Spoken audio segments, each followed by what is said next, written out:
All right, all right. It is good to see everybody here. Man, chat is busy before we even get started. What's going on? Randy, Cozy, Level 99 Moogle, Toradin, Big Admiral Showtime in the house.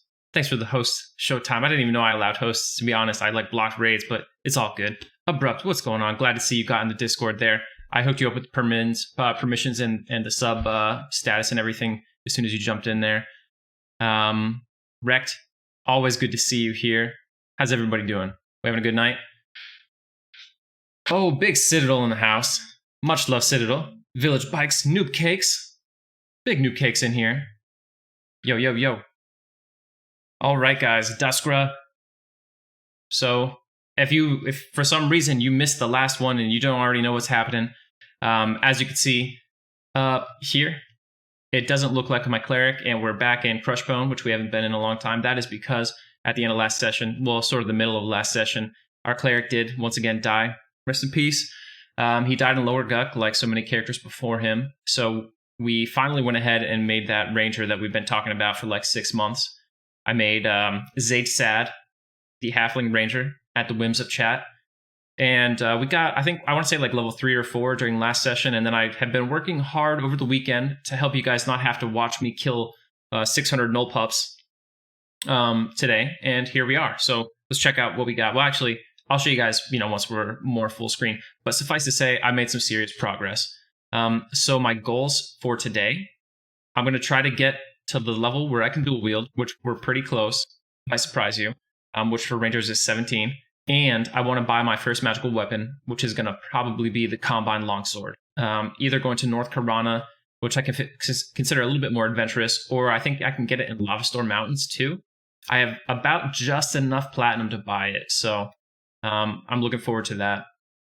The magical weapon game for Rangers early on is actually really tough. There's not a lot of quests like there are for Pallies. So yeah, I've been having to rough it right now. I have the good old-fashioned longsword like you can buy from a vendor. For a while, I was using a giant snake fang from Blackburrow, but I ditched that now.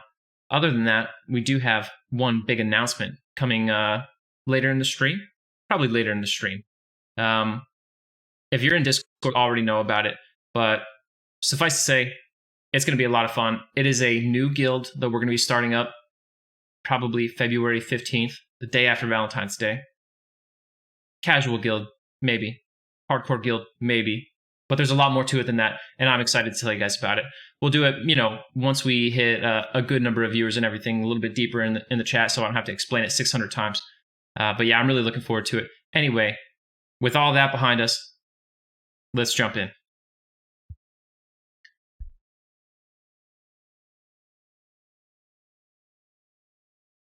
F's in the chat, right? It sucks, man. I don't know what whip we're thinking of, Zythan. There might be a magical whip, like a slaver whip. The one the Taskmaster drops is just a normal whip. I haven't seen any magical whips in Blackborough, but I really haven't been in Blackborough since like level 12 or 13. Right now we are 15, approaching 16, but I haven't been there at a high enough level where I could really reliably kill the split pot commanders to get a chance at a nullhide lariat. Variety Void, Slazik, Maggot, good to see you guys. Zyko, it's Alavaz. What's going on, dude? I love that little Mac right there. Oh, it's gonna be all good, Zyko. It's all gonna be good. We're gonna announce it later in the stream. A whole new guild. Yo, Citadel, that is the real Zyko Manus. G the Hair Bear, thanks for the follow. Good to see you. Yeah, the Taskmaster one is just a normal leather whip, I think, Zythan. I should know because I've killed like 600 of them. So with the gear loadout, let's talk about it. We got the usual stuff, right? I went down and I got the 5 HP earrings from Kanos Catacombs. I skipped the limestone rings. Why did I skip them? Because I was like, I'm just going to get the strength rings from Crushbone. The Taskmaster has been extremely stingy, though, so it hasn't actually worked out for me. Right over there is a high elf slave, a male high elf slave, which is like the big thing we need for this. It's usually the harder part is getting the slave to spawn. But today, we just, today and yesterday, really, we've been having bad luck. No, Kermit, there's not going to be any ranger gating today. I don't know, Maggot. I don't think that I'm going to go to Lower Guck with the ranger. We might stay like all outdoors or mostly outdoors. Or maybe I'll just go full Zem. Who knows? I'm not dead set on a particular route yet. Whoa, the Fallen Seraphim. YouTube suggested my channel. Oh, yeah. Hey, thanks, man. I'm glad you liked it. And I'm glad that you came over here and checked it out. We just got started, so now's a perfect time to jump in. Felseeker wants to see the halfling survive. We'll see. Okay, so don't worry, chat. I am not going to sit here the entire night and camp this one mob. But I'm going to give it at least one more try. It feels bad being here like for 2 days and not getting this relatively common drop. So I just want to give it one more shot, and then we'll go on the adventure to get our Combine Longsword. Yeah, I think I should also not go to Lower Guck anymore. With the Paladin and the Cleric, we had a good reason. Nuke Undead, right? That was like our bread and butter. With the Ranger, we could do our thing anywhere outdoors. Anywhere there's animals, I'm really strong, so we'll probably do a lot of time in the Karanas. Been putting in work, Norok. Oh yeah, let's look at some more of the gear. I stopped in the middle. Okay, we got the Scarab Armor. Very easy to get. Actually, I got super lucky with the Pristine off of like my first Giant Scarab. It took me longer to get the boots because the baby Scarabs are so rare. And I kept getting eyes instead of getting legs. So the boots took a while.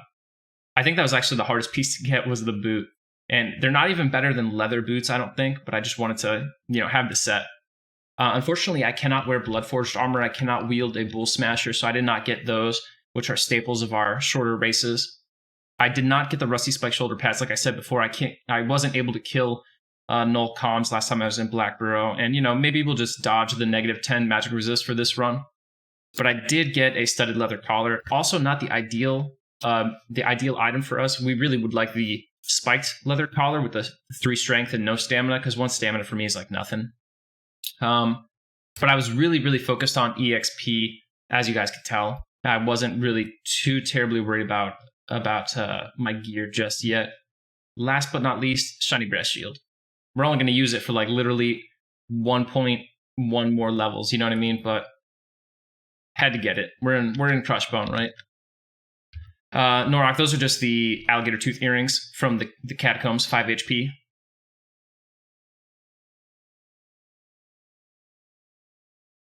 The Cleric Death, Rico Sapphire. What is the command? It's like root fail. Come on, a Centurion.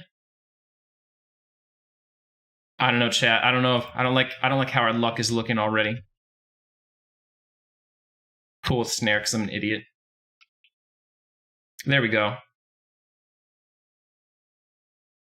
Root fail. Zaide gives up early and dies for it. Feels bad, man. We got a big stream today, Zaide. We'll see. I hope it's a big one. Man, let me tell you guys, my day in real life like kicked my ass a little bit today, so I am happy to be on here. But I gotta get up so early in the morning. It's not really early. Like I've been working kind of like a night shift lately. So when I say I have to get up early, it just means I have to get up like normal people times. Oh my gosh. Medusa, Inner Circle Gaming with the 10 gifted subs. You're a madman, dude. You are totally crazy. Medusa, I hope you're going to be in this guild with us that we're starting next month. I am really looking forward to it, and I hope you're going to be doing it with us. Doing it big. All right, so we killed him. I don't know. Should we go just get some EXP? We'll wrap up big level 15 while we're here. Thank you again, Medusa. That's just totally crazy. You are so generous, and I can't thank you enough for continuing to support the stream, because you drop bombs like this probably like once a week at this rate. Yeah, pour one out for the cleric. It felt bad, man. As you can see by my name, Zaide's sad. You didn't see it on my face when I died, but inside, we were hurting. All right, Dagan, so we're going to do a big announcement here. I mean, chat is pumping up quick, so we might do it sooner rather than later, but I'll say like around the 30-minute mark at least before I take my break and I tell you guys about what's going on next month. It's going to be pretty exciting. This Legionnaire is kind of kicking my butt a little bit. So I got to tell you, after doing the Paladin a bunch of times and doing the Ranger, at the lower levels, you know, Paladin was rough at low levels, to be honest. The Ranger is harder. It's honestly harder because there are virtually no good quest weapons I could do at low levels that I could find. I don't have Bash, so I've got a shield, but it really isn't doing anything other than throwing some AC on there. Kick is cool, but it's not as good as Bash. And I do not have any kind of lay on hands, get out of jail free card. What I really do like having Snare at the lower levels, but I would say that my spells aren't really suited to making full use of it just yet. Oh yeah, it's fall for the second Paladin. Village, are you talking about the Surefall Glade Crook? I would still be like level 2, and I still wouldn't have the Crook. Dude, the Null Watchers, or whatever they are, that drop that are so rare. It is unbelievably, unfairly rare for a newbie item.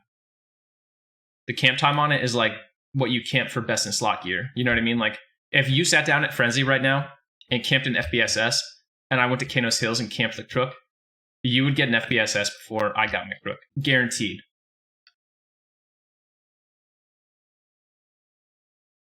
That's how crazy it is.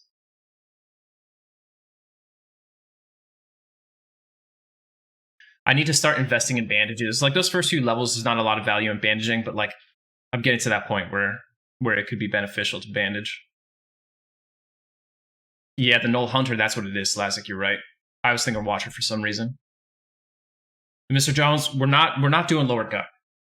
Actually, this is crazy, but I feel kind of compelled to do lower gut just to say we could do it. You know what I mean? Just to be like, lower gut, you're not going to keep me down. You can't stop Zaide and the squad and chat on these SSF runs. You might have killed a paladin or a cleric or two, and you might have wasted 20 or 30 days of Zaide's real life time leveling these characters only to have him delete them. But we're not going to give up.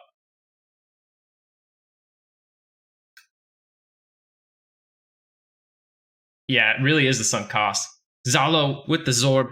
What's going on? Stay classy, aka Mr. Big Feppy. What are the Evil Eyes doing in Freshbone right now?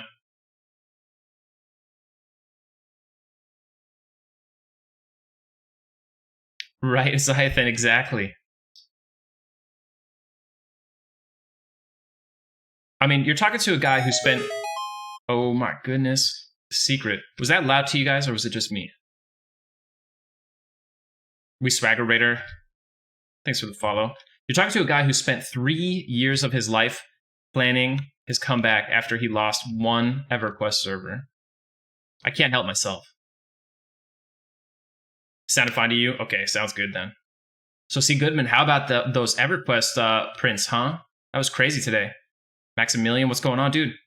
Hey, Max, do I owe you some lore information? I owe 2 people lore information tonight. I know one is Fat Sax. Fat Sax, if you're out there, I owe you some Ping Fuzzle Cutter lore whenever you arrive. Jukarkin, good to see you, dude. Yeah, so Zalo, there were 3 EverQuest prints, like this one behind me, on sale on eBay. They finalized today. But, you know, me and a few other people who are like, probably like EverQuest collectors, we were looking at them, but we didn't pull the trigger on it because they were like $200 minimum bid.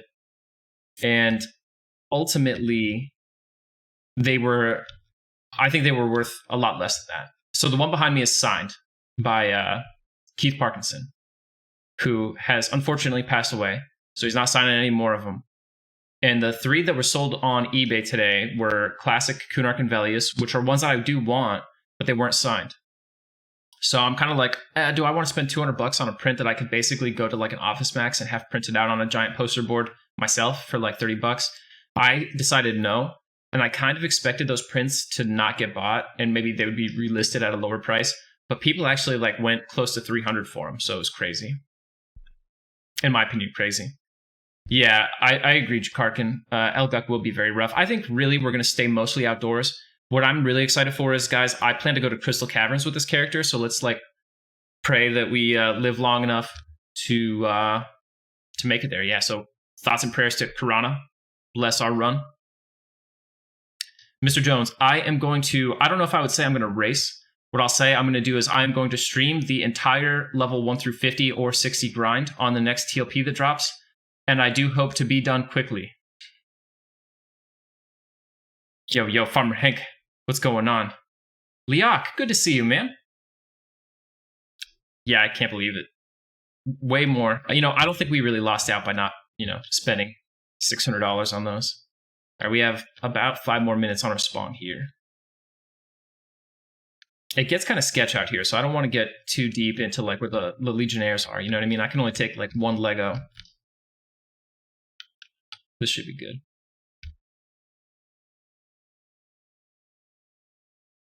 Get a little flame lick.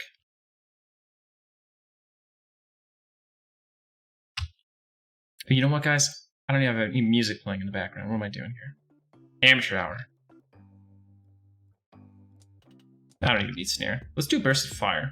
I don't really use this that much. Okay, that's why. It does 8 damage. It's not worth... Like, I would do more with just a swing. LOL, farmer. Yeah, so my goal, Mr. Jones, is to go as fast as I possibly can on the next TLP launch and have a stream of the whole thing and, have a good time. I'm rocking that classic long sword. If I don't win, I'm not going to be brokenhearted. I would say that I've had enough first place finishes or top group finishes on TLP launch. I'm like a retired guy who is just entering the race as an exhibition.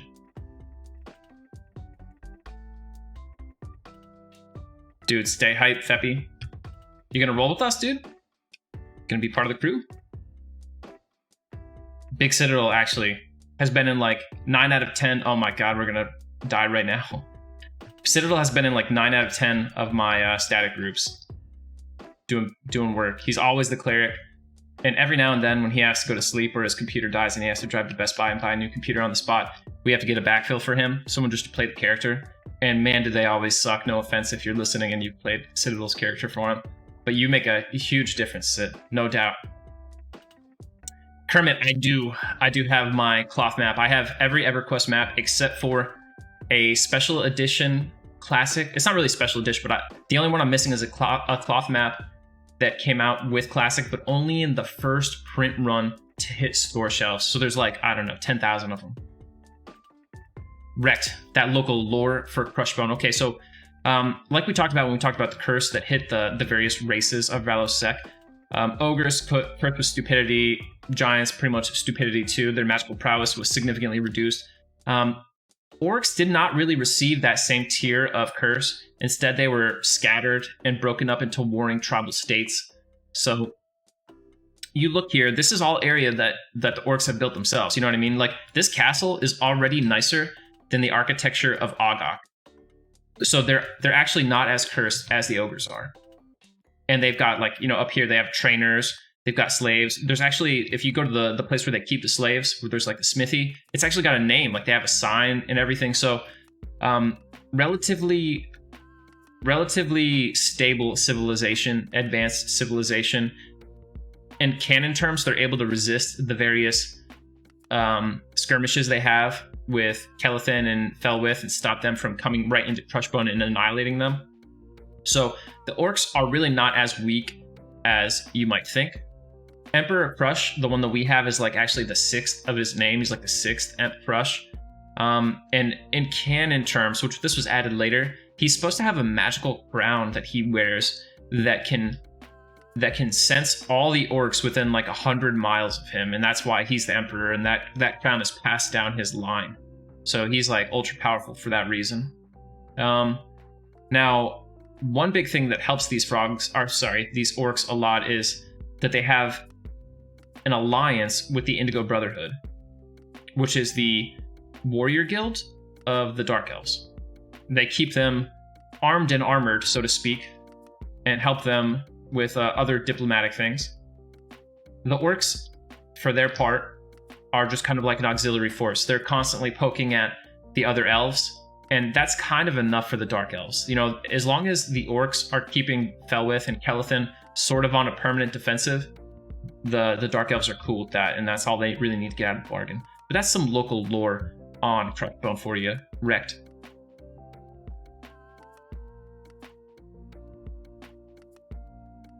Buster Sir Vix with the Prime sub, thank you so much.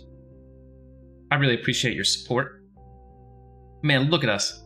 Big 94 in the chat. Alright guys, so we have reached a good little critical mass here. Once this guy dies, assuming he doesn't murder me, we'll go check on our spawn. And after that is done, hopefully we get a Taskmaster and we can just get out of here and not come back. But once that's done, I'll go ahead and we'll do our little guild announcement that I was telling you guys about. Mr. Jones, specific lore. Is there anything on the other side of Crushbone? It's a good question. You mean like beyond the mountain range? I need to pull up my map, my Everquest map in the player's handbook.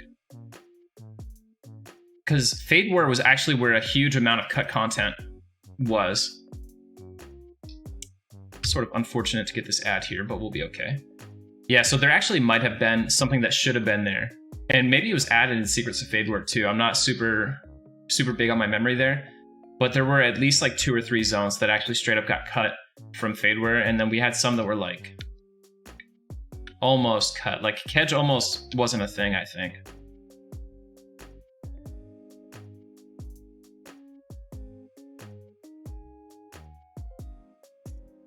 Dude, Longhouse, right? Well, that's what Trolley lore is all about. If you watch the Trolley and Zaide duo streams that we do on Wednesdays and Saturdays, Trolley lore is the best because it's just like when your grandma tries to pronounce Pokemon character names, but Trolley puts a little razzle dazzle on it.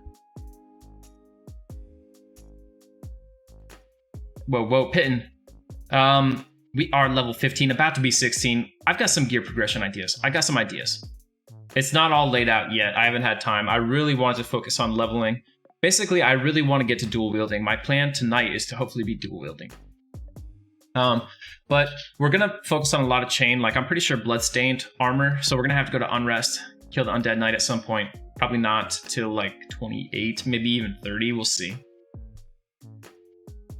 17 is when I get it. We're going to get the Sword of Morin for sure. So that's going to be the Ghoul Messenger. And there's like 1 or 2 other good quests. I'm going to get a PGT like in a couple days, maybe by the end of Friday. I would love to have a PGT and a Combined Longsword dual wield setup, and then transition to a PGT Sword of Morin, and then transition to a Null Slayer Sword of Morin, most likely.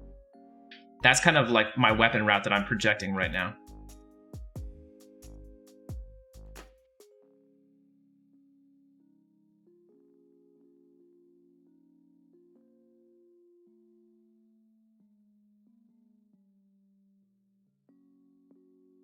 PGT is the Polished Granite Tomahawk.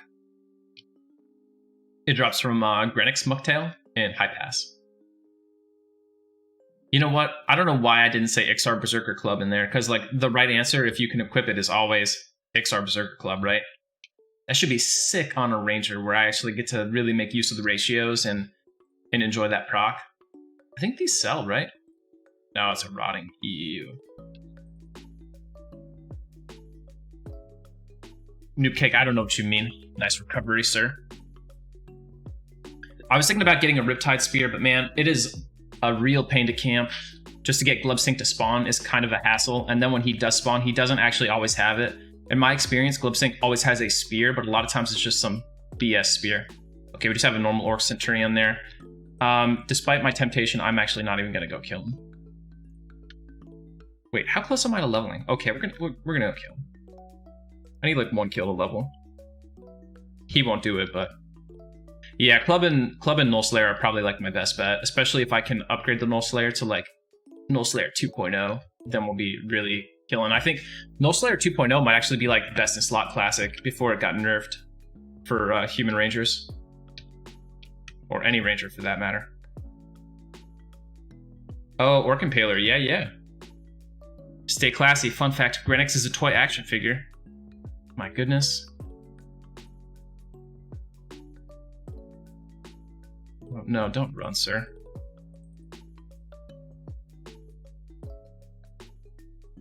Dude, these punk orcs bailing at 50%. Medusa, rumor is you pay off the Mafia so people don't power level you in zones while you're streaming so they can't take your mobs. Oh yeah, dude. You know, I actually run into, I think the #1 place I run into PLs that are kind of annoying is Unrest. People love to power level in undead zones because the mobs don't run. Alright, so we'll jump in over here. I'll sit down and invis and talk some nonsense. Get my buffs up. Still working on all my like spell skills and everything. Alright, we got the Thistle Coat. Skin like wood.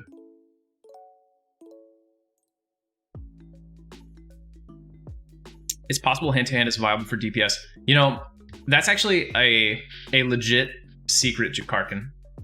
On Lockjaw, so there was a few times that hand-to-hand got like a little bit nerfed, and when it was totally unnerfed, at level 50, warriors and some other classes could put out some respectable DPS with hand-to-hand. And people didn't realize it. They didn't have monk damage tables, but they still had... Okay, actually, they did have monk damage tables. It was like hand-to-hand damage was all based specifically on your skill, I want to say. Could be totally wrong, but I seem to remember that it was based on skill, and the reason monks were better is just because they had a higher skill ceiling. And this was before a few nerfs, I think, so I don't think it's as good, but it's still not bad. Dude, go get a level 50 warrior, max out his hand-to-hand, and see what kind of damage you put out. Maybe I'm crazy. It's possible. I don't know everything. Or even many things.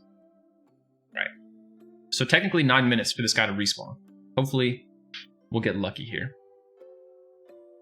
Liverflap, what's going on, dude? How you doing? Announcement hype, let's do it. All right. We'll jump in here.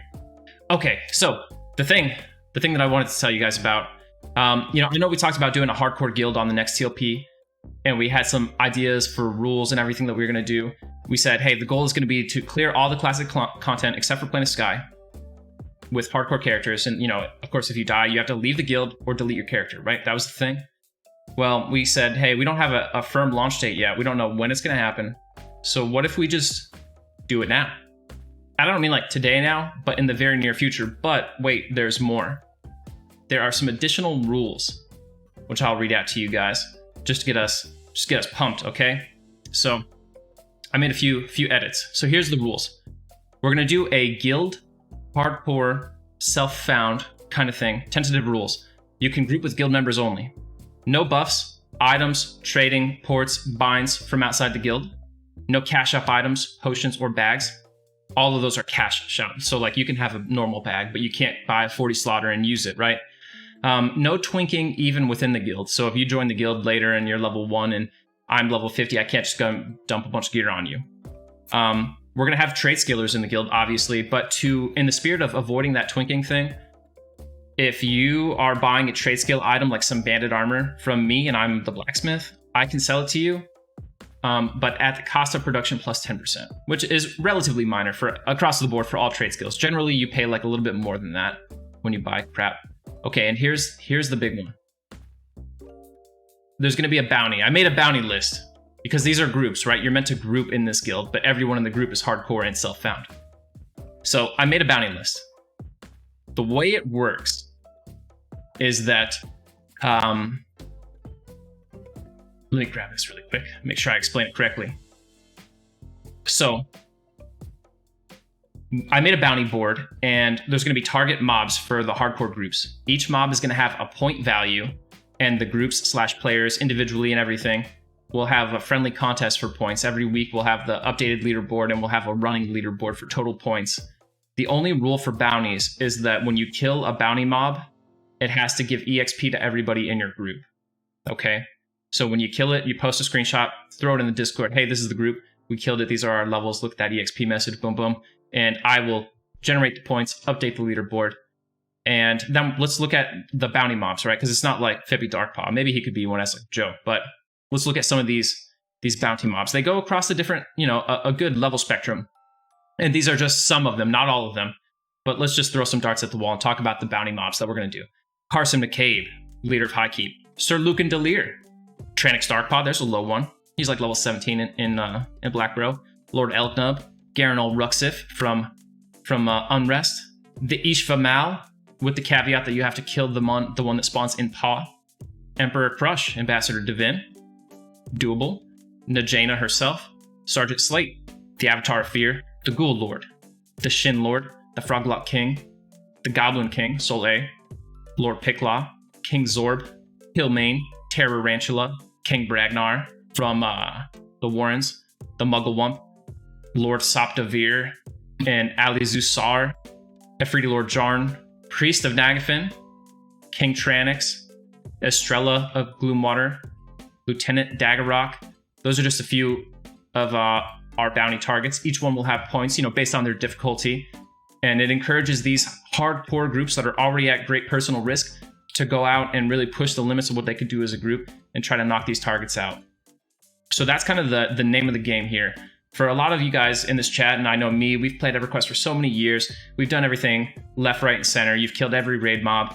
You have to find a new, innovative way to play the game. And this is what we're going to do. So if you want to be part of it, I think it's going to be a lot of fun. We're most likely going to do it on the Agnar server because it's locked at Planes of Power, so there's no revamped zones that we really have to deal with. The server pop is relatively low, so it's kind of our playground. There is basically no economy or bazaar, so temptation to cheat on that side of things, very low. And I'm thinking to go with the spirit of the bounty hunter, that bounty hunter kind of thing, we're going to call the guild Mandalorian. We'll see. Maybe Disney, don't sue me. Don't sue me, it's just a joke, but we might really call it Mandalorian. So if you guys like that idea, I think it's going to be pretty fun. And that's our announcement. I hope you guys liked it.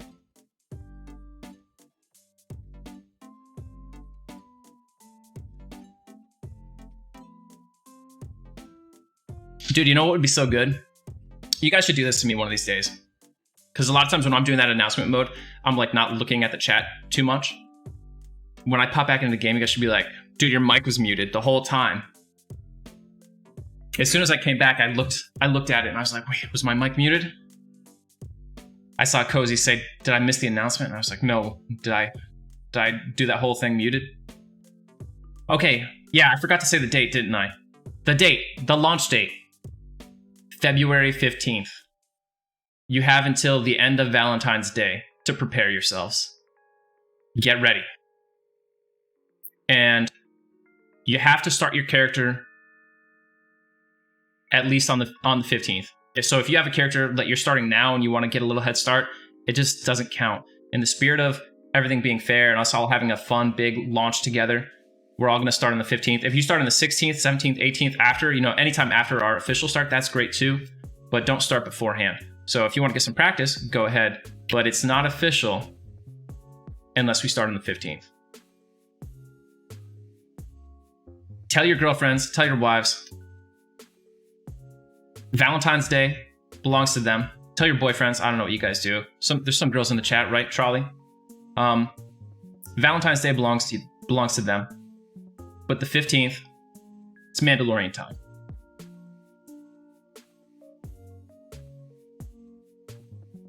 And here's our Taskmaster. Let's go.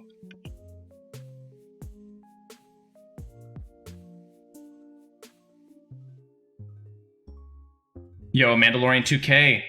I will give Mandalorian 2K a bonus point. Yeah, I think we're starting on a Monday. Hey, you know, it's a hardcore guild in the sense that you got to delete your character and all that, or leave the guild if you don't like it. But it doesn't have to be a huge race, like 24/7 gameplay. You guys know me. I'm pretty casual these days. I'll be playing a few hours a night. I'll be grouping with you guys, having fun. We'll stream it. Charlie will probably be there. But I'm not going to go hard like 24/7, no sleep on this. I'm going to save those kind of days for the TLP launch. Hey, Medusa, bring some Aussie friends. We'll get in there. I hope he drops the whip and the earring.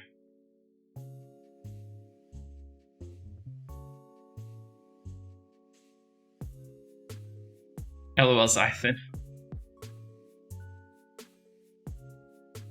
Yo, Village, that's true. Part of me is thinking like someone should take it for the team and like just collect a platinum tax from everyone and keep their trade skill character like level 1.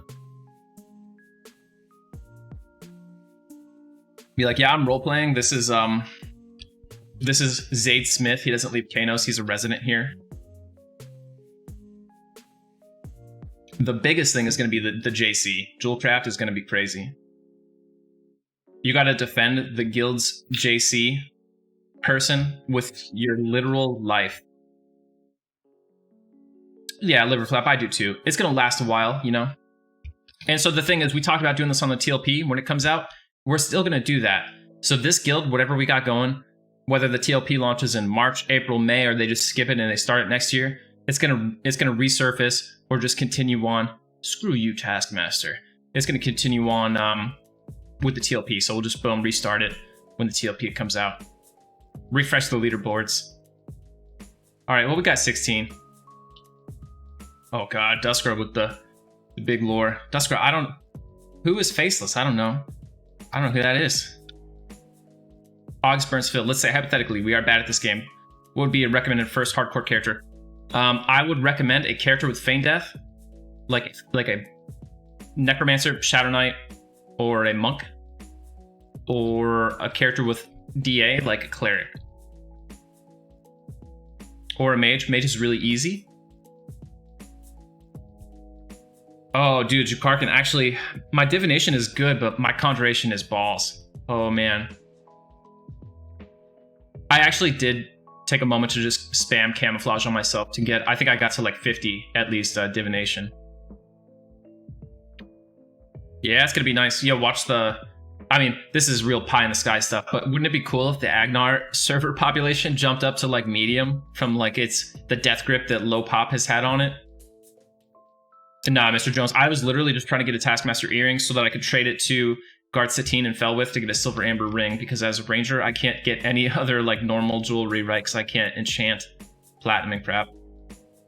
Oh my God, Orcs, I don't want to fight a Shaman. I will literally just run you to the guards. Can't be bothered. Yeah, and Zython may make an alt guild. Perfect. Dude, what if actually, this is scary. Hey, I need you to snare yourself. My health's kind of lower than I realized. Yeah, Zython, you're gonna make that the alt guild, the Thralls equivalent, right? So people who want to continue messing around but don't want to have to delete their character, you just join the alt guild. Hey, cheap candy, right? Get that sugar high to blast through. We'll be all hopped up on Skittles and bad chocolate. Oh my gosh. Big fade roll finally in the chat. Jake, I thought you were a Discord member only. Do I have a green guild? Cozy, I don't. Maybe should we make one? I don't know. I didn't think about it because we don't play it too terribly often. You know, twice a week just for a couple hours. Ooh, Foundlings. That's a good one. Liver Flap. Dude, look at Liver Flap with the big brain lore. Hannah, we do not get the EXP bonus anymore, sadly. NPCs, Buxra, Kermit. Okay, actually, I forgot. I do owe Duskra his lore too, so I'll get that, and then I will get you with big ol' Zebby. All right, so Duskra, history or evolution of the guild Faceless. Okay, so I made Faceless officially in 2011 on the Vulak server. I knew nothing about what it took to be the best in Everquest. I came back from a huge, long hiatus. I don't even think I started on Vulak the day it came out. Like, I think I came like the day after, which already, if you're racing, like, you lost. I didn't know that mages were overpowered. Like, I didn't know anything. Totally clueless newbie. I had never done any serious raiding ever. I just went out there and I made a guild. I wanted to name it the Black Company after a series of books I like, but it was taken. So I just picked Faceless because it sounded kind of similar-ish thematically. And I made it, and I just started inviting every person I saw who didn't have a guild tag. That was how Faceless got started. The worst way you could possibly start a guild. And I started yelling in general chat like, hey, I was a teenager back then, by the way, so don't judge me too harshly, but I was a teenager. I started yelling in general chat, hey, I just created this guild called Faceless. We're going to be the best guild on Vulak. If you want to be in the #1 guild on the server, join us. And we got like 100, 200 applicants right away. Accepted them all because why not? And it was just chaos. And we were not, nor were we ever, the top guild on the server. We were always the second place guild until we left. We did have a rotation with EOE, which was the actual top guild for a long time. But egos between me and Damdor, the leader of EOE, just, made that rotation fall apart. What actually happened was we worked on a rotation with EOE, and it was, for some reason, we thought it was cool to make a 50-50. So they would take 50%, we would take 50%. And then I went around to all the other guilds slowly, one by one, and I was like, hey, you guys should try getting some raid mobs. It's working for us. Look, we get half of all the raid mobs on the server. It could probably work for you too. And they'd be like, oh yeah, that's a good idea. When do you think we should try? And I'd be like, this day, and this day. All EOE's raid nights. And before long, they noticed that no one was contesting our raids, but someone was always contesting their raids. And that was the end of the rotation. So my little tricks didn't work. And there was also this huge macro questing thing that happened back then with Shadow Knights. Like, you had to macro quest Shadow Knights and abuse harm touch and stuff. It was a lot of not fun. But yeah, so we did that, and that was kind of it. That was Vulak. I left when our server was just really overwhelmed by the macro quest and the Shadow Knights, and instead we went to the test server. And I was like, okay, I just want to be able to explore the content, right? Like, I want to do the content that I never did as a kid. So we made the Faceless Order on test. And we did all the way up from Classic through House of Thule on test server with this all-volunteer guild. We just, self-enforced the level limits and everything, and we would never progress to the next expansion until we had killed all the raid mobs in the previous one. That was a lot of fun. Really a lot of fun because there's no pressure, and we had a really wonderful community there. And my buddy Tudadar, aka the King, you guys might know him from some of these servers, former officer from Ascent. He and I used to always chat, and we were talking about, like, what the hardcore guild would do on the next TLP server. And I was like, basically that became the pressure cooker where we decided how we were going to run the next server. And my goal was to keep TFO alive until the new TLP was announced. And then we would just take that guild and boom, port them right over. Which wasn't really a thing that happened back then. Because like the original two progression servers, you had FOH versus ROI and Wrathful Inquisition. And then the other server had just pretty much Insidious Vision and Achenon Strike Force. None of those guilds reformed. None of those guilds reformed for Fippy Dark Paw and Vulak. So having a singular guild go server to server wasn't a thing at that point. But sure enough, 3 years later, because they were a lot slower to come out with them back then, 3 long years later, okay, we're going to go to Kanos and we're going to run to North Piranha. They announced Ragefire. I was working the day that Ragefire came out. I'm in the military. I was working like a 12-hour on and off schedule. So I was like, well, there goes that dream. Guess that's dead. And then they announced Lockjaw a couple days later, and it was on a period of time where I was off. And I was like, all right, full steam ahead. We joined. And I literally, we took the guild, but the guild on test was pretty casual, and I knew what I needed for this. So I went on the forums and I said, hey, Faceless is recruiting for Lockjaw. I'm looking for people who are willing to play 20 to 24 hours per day until all the server firsts are done. I'm looking for people who will allow me to tell you, to direct you on what class you will play. And I will place you in a static group, and I will tell you where you should level with those people. And if you can tolerate all this, let me know. Apply. And we had a bunch of people apply.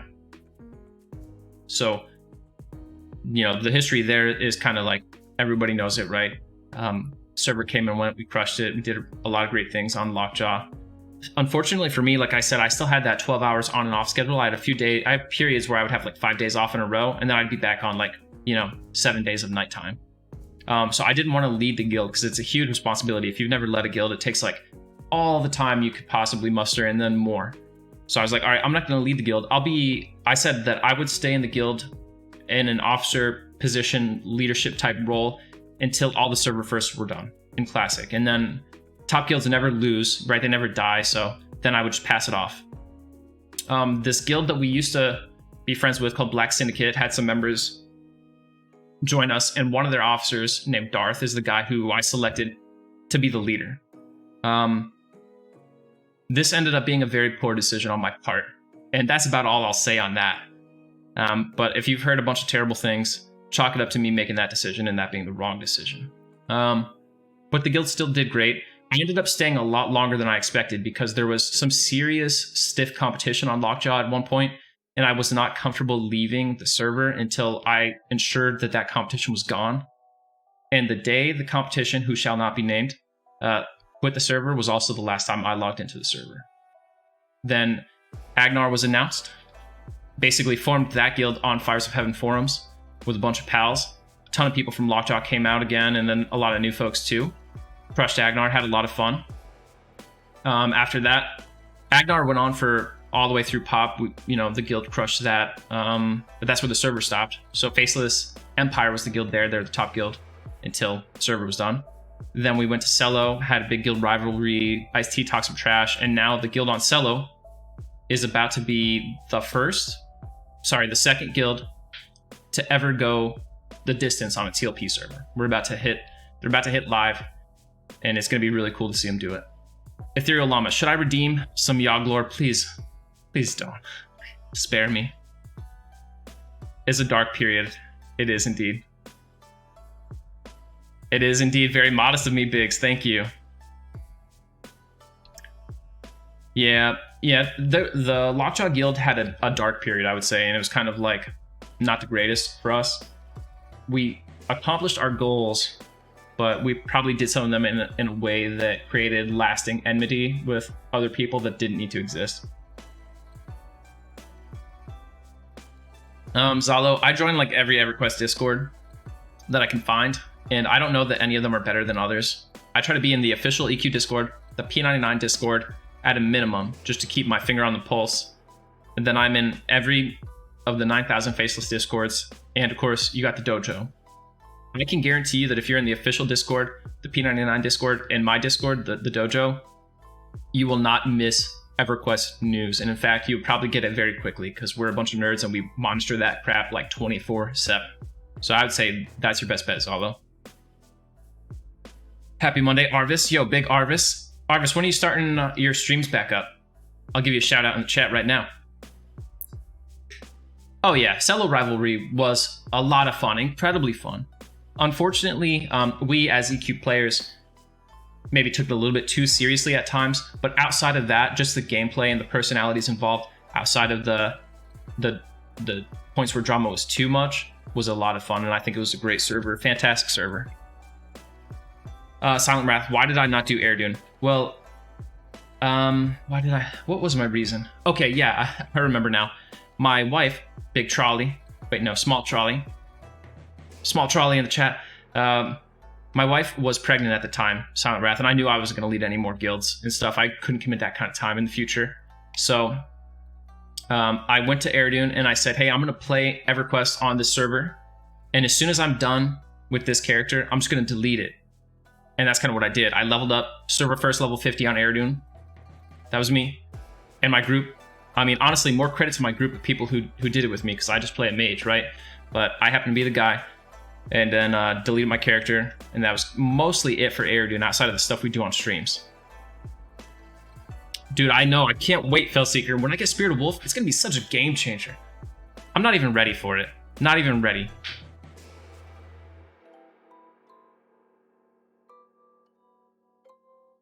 All right, so if you guys don't already know, our boy in the chat, Arvis92, is gonna be streaming soon. He's getting worked out. I got to peep his stream earlier today. Was it today, Arvis? Man, today has been a long day. But I got to check his stream out this morning, I want to say, or maybe last night, late last night. And it looked really good.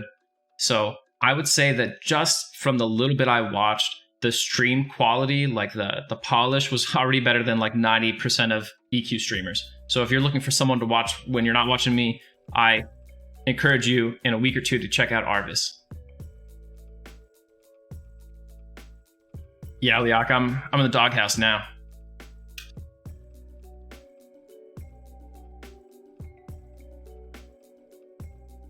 Oh man, Village. You got to sell it to everybody in the Discord. I would do it. If people were like, yes, I will actually play in that guild, I would do it. But you know what would happen? In a hardcore guild where you randomize class composition, people will roll a class, and if it's not the class they want, they'll log in at level 1 and kill themselves and just reroll. Yes, you can play Gnome SK Pally. You can play a Beast Lord. Everything but Berserker is on the table. Dude, chat, imagine how embarrassing it would be if I just died.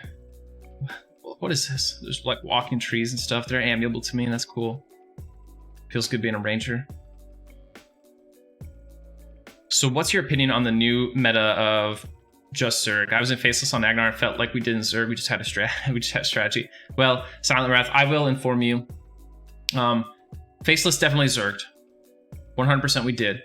The thing is, what guilds do on every server is they push the envelope, right? The meta of Everquest right now, and to some extent many MMOs, is Zerging. There's not an incentive not to Zerg. So while Faceless in retrospect might not feel like a Zerg, because the guilds since then have become even much bigger, they've ballooned in size pretty significantly. The reality is Faceless was a Zerg, and every top guild after Faceless has been a Zerg. And probably on the next server, whatever guild is top guild is going to be even bigger than the Aerodune top guilds. Rizlona is probably the only server where we're really going to have a guild that's maybe a top guild. If there even is a top guild on Rizlona, I don't know that that's even the case, where they won't be a Zerg, just because of the nature of it. But yeah, unfortunately, until they make design decisions that make Zerging suboptimal, it's what you're going to see. And it's not because you need a Zerg to kill the content. It's because the only thing that will kill a top guild is attrition. That's the only thing. Internal drama and attrition. Something that makes players leave. And the number one counter to attrition is just having the fattest roster you could possibly get, so that your guild will be the last guild to crumble. Because what happens is, like, when a guild dies, half the players probably just quit Everquest, right? Or they quit the server. Half of them join another guild. Usually they join the top guild because people only want to fail upward. So when the top guild has the biggest roster, they just guarantee that over time, every other guild on the server will fall into them, shoring up their population forever. And that's why you do it. Last question, chat, from Zalo. Doesn't have to be your last question. Any communities for people collecting cool EQ stuff or sharing art on it? Dude, Zalo, I wish there was. Pretty much me and C. Goodman and Big Feppy in the chat are like the people who I know that collect the most EQ crap. So hit us up. I would love to see your collection pictures if you have some.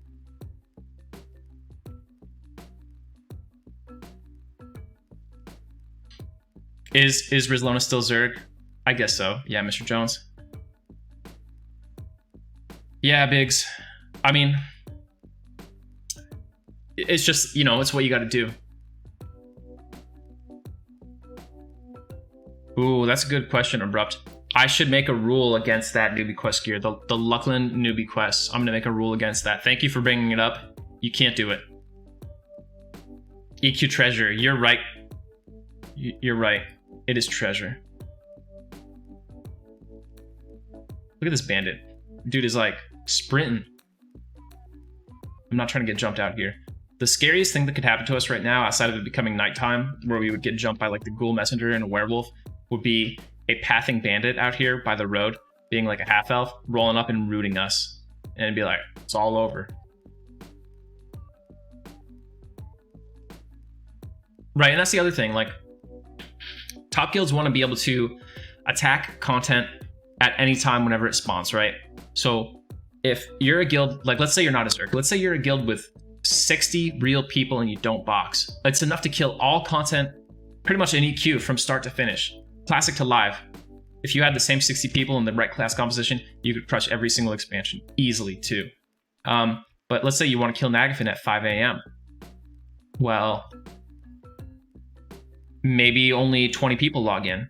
But if you have 300 people in your guild and only 10% of your guild logs in, hey, still 30 people, right? I'm not good on math. I think that's the percentage though. You know what I mean? So having those huge rosters when you're trying to bat phone open world content also means that you're more likely to field a force 24/7 to knock that content out. I think Twilight Sea gear should be okay.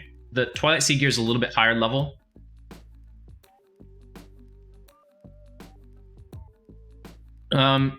Try Nitro. I think I would say for Onavi, but I'm not 100% positive on that answer. Why not make a private server that just does this automatically? Because I am too dumb to make a private server that does that. But our hero, Rogin of P99 fame, has been talking about doing just that. So, and I do plan to one day in the next like 2 years or so make my own emulator server. It's going to be EQ complete. It's going to be Everquest, created in the vision of the original design document with all the missing zones that should have been there with Classic, all in at one time. So it's going to be like when they went back and, no, I'm not going to say that, but it's going to be Everquest the way it was originally envisioned to be, the perfect Everquest. Dude, actually, Llama, I've been talking about that, like, I feel like every stream. Holy shit, I just remembered I had maps here. But I've been talking about this, like, every stream recently. The Cloak of Hazy Memories was so good. Yeah, we'll probably leave the Twilight gear in, Norok. My favorite missing zone. Oh my god, no. Dude, you guys see that? We almost just got hit by a truck.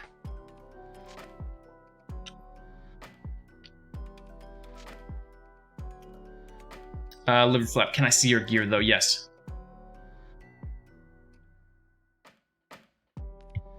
What is my favorite missing zone? Mr. Jones, where do you read about the missing zones? So there are a few copies out there in the world, none of them digital, to my knowledge at this point. There are a few copies of the original Everquest design document floating around. And some people may or may not have seen of them. Some people may or may not have had access to them. But there are a bunch of zones. A lot of those zones that you see on the original Everquest map, they're just not in the game. You're like, where are these zones at? There's actually like full descriptions and even artist-drawn maps of every floor of those zones, if they're dungeons or, you know, what have you. So those are things that we would want to add. Honestly, dude, the zone that I would most look forward to, this is going to sound really dumb. The zone I most look forward to is actually East Karana itemized, because I've seen East Karana and I just want to see it fully realized. The other zones you never see in game in Classic, so it's hard to like appreciate how much you're missing with them. But I see East Karana, I see all the named mobs, I see how cool it is, and I see how no named mob there pretty much at all drops loot. And it just is so disappointing. So East Karana is the one I would most look forward to finishing. Yeah, I'll get them in like 10 levels. Dude, that was a close one, guys. That was like... The offline tutorial was awesome. You know, I went back and played through there recently, and kind of cryptically, there are tombstones for all the devs. And like, I went there, I was checking it out like the week after Brad passed away, and I was like, oh man, it really hit me. Oh yeah, dude. Why am I not doing that? I think it automatically closes when you zone, and I just forgot to do it. Sort by distance. I probably won't pay attention to this enough to make it useful, but at least I'll be able to look at this on the VOD when my character dies and be like, look, I was an idiot. Oh, I 100% agree with you. Stay classy. I know, Fade Roll, like, they started working on the Karanas, and when they got to East Karana, they just said, we'll come back to this, and they never did. Yeah, Twist J, some of those quests.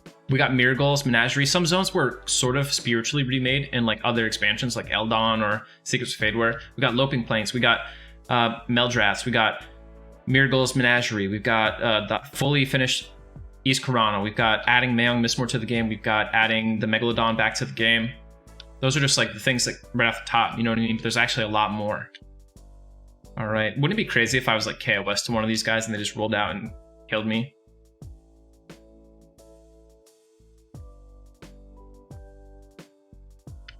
I don't need a backpack, ma'am.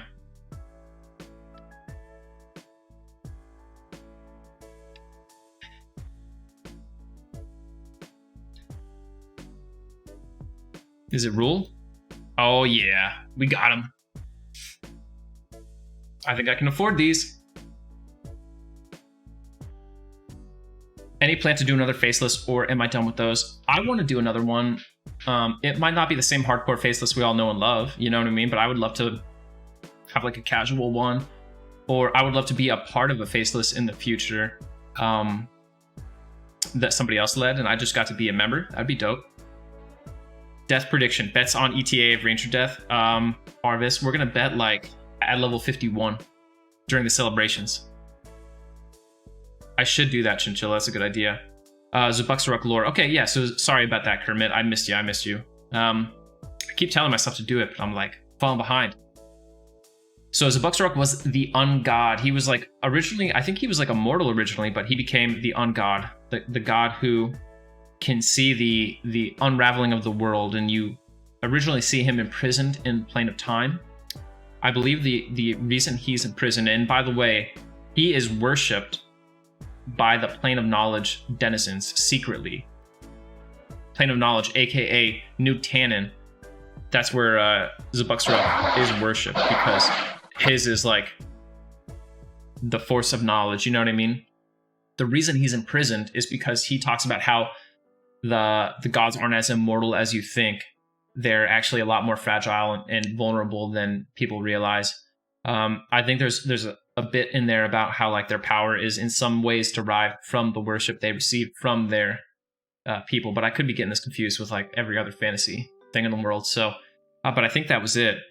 And then he also sees the destruction of Norath by the Discordians, and gods are pretty much like, hey, this is all crazy, but you're gonna go in this box, and they seal him up. He was originally in Plane of Justice, but he was able to escape. So Plane of Time was like the last place, you know, where he could be sealed. And the plot of Plane's Power really is the citizens of the Plane of Knowledge, aka New Tannin, aka the citizenry who worship Zubuxaruk in secret, putting you on this quest to free him for Norath. Silent Wrath, here is your Inrook. Yeah, Village. I need to make a little sign up so people can see the roster and let that like help dictate the classes they pick. You know what I mean? If you see 20 clerics, you're going to be like, I won't be the 21st cleric. But yeah. Mertrayer, how's it going, dude? Good to see you. Revendreth, by the way, good to see you. Yo, I would come back for EQ Complete. The only reason I'm making it is because no one else has made it already. Summon Estrella of Gloomwater.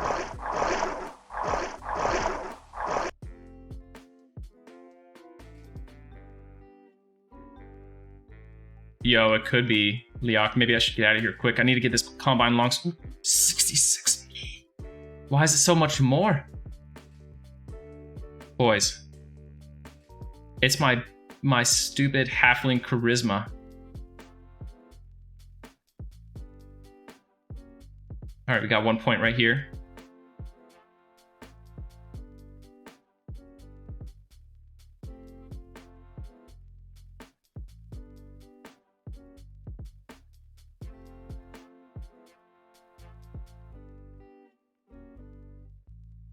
We're gonna have some desperate stuff happening right now if I cannot afford this Combine Longsword. Oh god, it's like, yeah, 65.9 plat. Okay, it could be possible.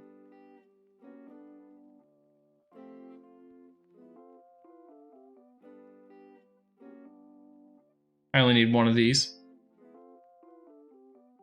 Panic Animal, that's only silver.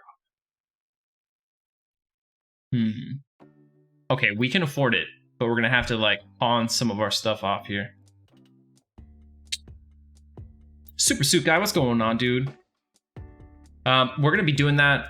So the Champions of Norath stream is gonna happen as soon as I get my response from Twitch on the partner status. Basically, they dictate when we do it, but we are gonna do it one way or another. Oh my gosh, no, Griffin.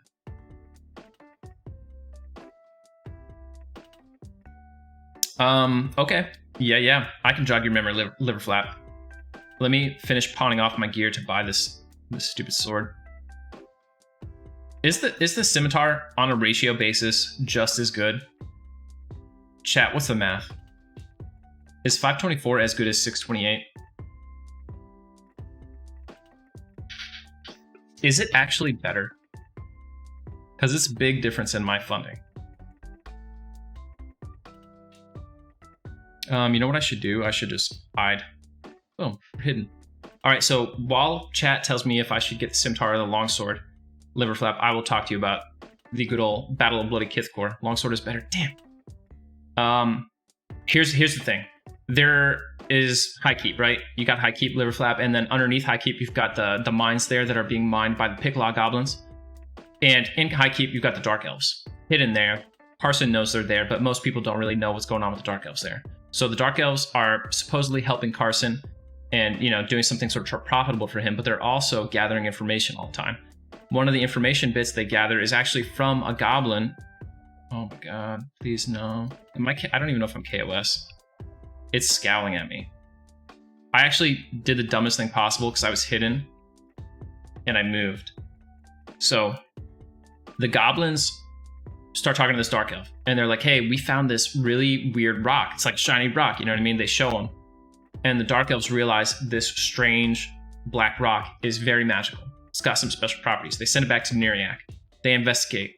I don't know if it's ever explicitly spelled out, but Liverflap, what I think is implied by what happens is that rock that they have found underneath High Keep, that ore, is what they use to create Fulligan Soulstones of Inaruk, aka they let you transport yourself to the plane of hate. So that said, I would also hazard a guess that same ore, when in the less talented hands of the goblins, is used to create the blackened alloy, blackened iron armor that we see. So Neriak, learning about this strange ore and having an idea of the powers it can unleash, they form an army up and they march. Boom, they're going there. The good guys realize what's happening too. They form their army, boom, and they confront each other. For some reason, the good guys are like, yeah, we'll fight them in the forest rather than like doing the whole Leonidas thing in the Gorge King's Orb or the High Pass, you know what I mean? Because like basically 10 dudes could stop the Dark Elves in High Pass, but no, never mind, we'll do it in the forest. And you know what happens from there, Liverflap. 628 is 0.01 better. I don't know if that sounds like 10 plat better though.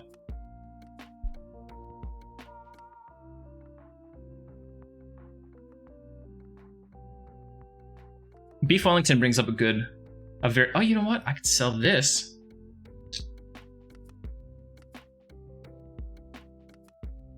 Yeah.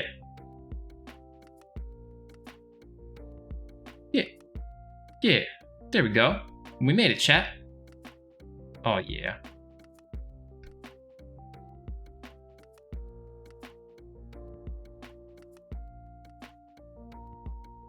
All right, time to get out of here. Cordelia Minster. Okay, we also had a lore request from Village Bikes, right? You wanted to know the lore of the gypsies. Right. Novachamp, I am sad because I created this character after my cleric died in Lore Gut. Feels bad, man. You could do the, what's the command, guys, for Novachamp to see my cleric death? The clip.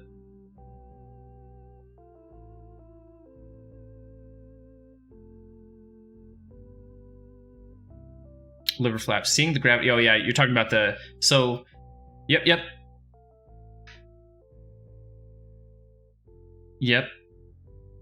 Yeah, so that looks a lot to me like it was actually a Fulligan Soulstone of Inaruk Liverflap, right?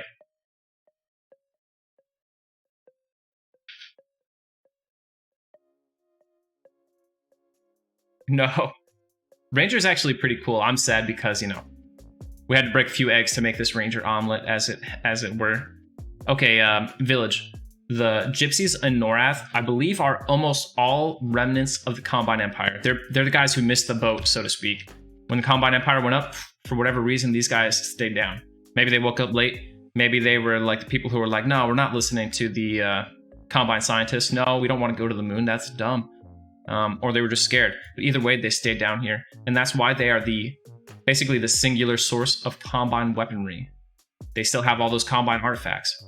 Whether that's because they retained them over the years or because they retained the knowledge of how to create them is unclear.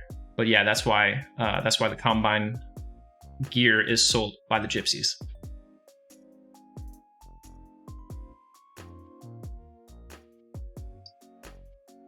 A little baby omelet right here.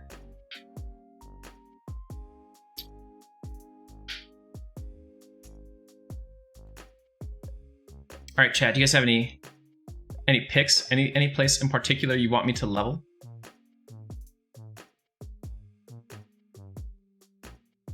Oh my gosh, look at him. He's just like a madman out here. Just like it's like Tarzan just fucking sprinting through the jungle at you.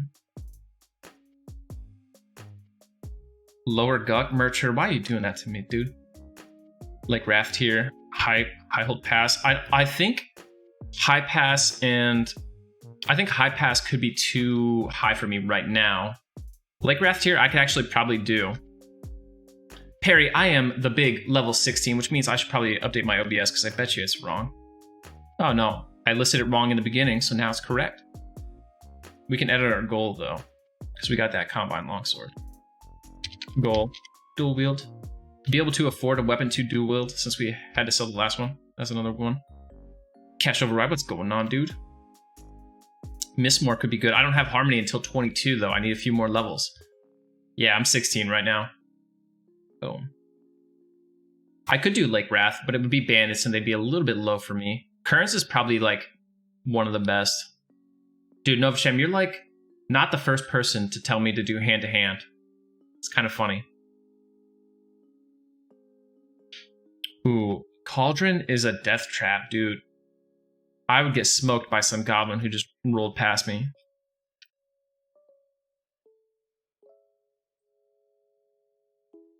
I'm gonna go to Currents. Lava Storm actually, what would I do in Lava Storm at this level? Spiders? I could do spiders in Lava Storm, right? Fallen? Oh god. People just waiting for young Zaide Sad to die over here. Befallen, come on. Fizzy, trying to kill me. Oasis, if only Oasis were in. I could probably do Crocs, right? Crocs might be good just solo at 16. Maybe not, maybe I'm too low. Yo, Bandit Sashes would be good, but they nerfed the EXP of quest turn-ins, so it would be strictly a financial consideration.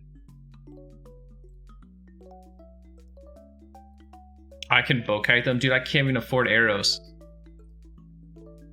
My hunting bow from Black Burrow. Whoop whoop. Yeah, that's true. Okay, so either Lava Storm turns or South Row, aka Oasis.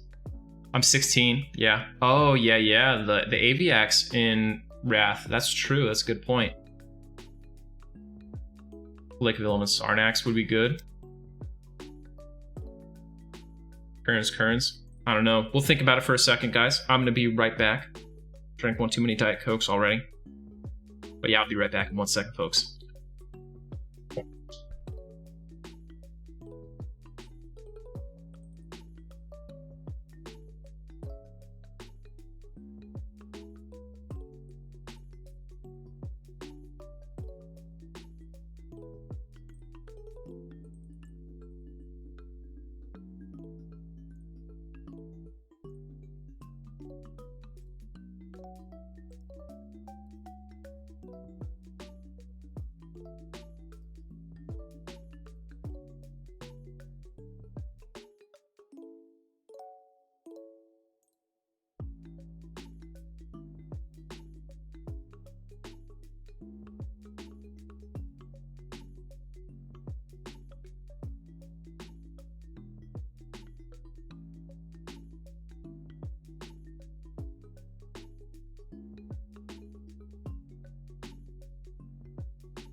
I am back. I am back. Thank you for waiting. My little glooming deep, get out of here. I see Trolley was sighted while I was gone. Yeah, I don't know what expansion. I feel like Pollutal Caverns would be like, I don't know, it would feel too out there, though it would be undoubtedly the best place to go.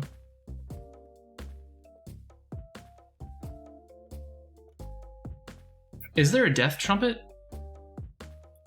I wouldn't know, I never die.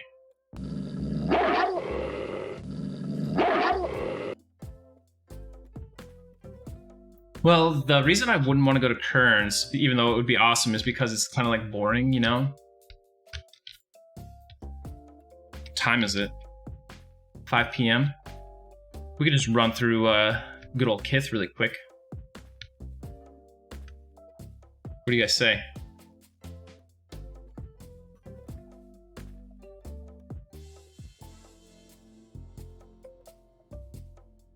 Like, oh, let's go to Kearns. We'll look at this brown wall. There's some brown floor. There's some brown mops. –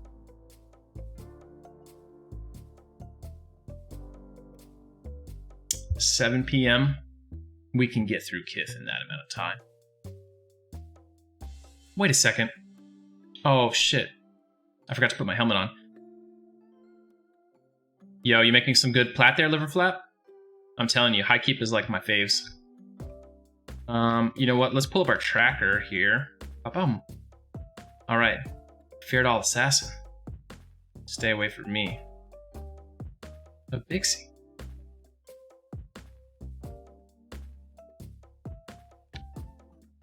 Kind of dark out here. So Revs, I could do Lava Storm. I could do the spiders. You know, when you're solo, you have to drop the level of the mobs you're killing a few, you know? Dude, I need to get that Diet Coke sponsorship. You guys don't see me drinking Diet Coke, though. You see me drinking whatever's in this mug.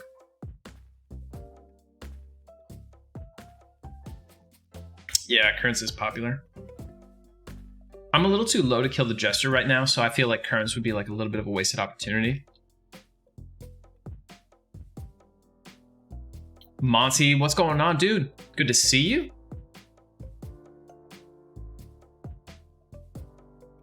Monty, I checked out Floor Baba and I really enjoyed it. It's very pumped, you know, it's like hyping me up. But I liked it. Dude, Zythan, you know the Who commands on P99 are better than on TLP? Like, you can't do a Who zone on TLP anymore. Gorge of King Zorb? I could check out Gorge. I could, but we'd get blinded a lot. And yeah, I mean, that's really the only reason.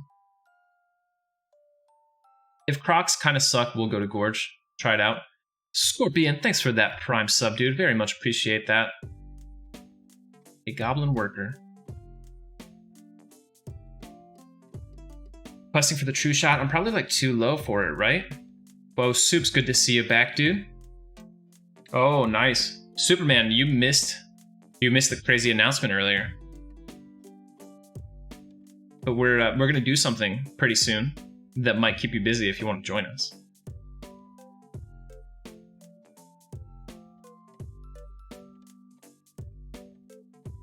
Yeah, dude, right, Llama? Like, I'm blind. I hope I'm not dead, I guess. You did it at level 7. Well, what am I doing then? I should get on that. I'll do a really quick spiel about it. Soups. So basically, I'm making a hardcore guild. It's like solo self-found, but all the rules are expanded to the guild. You can trade, but only with guild members. You can group only with guild members.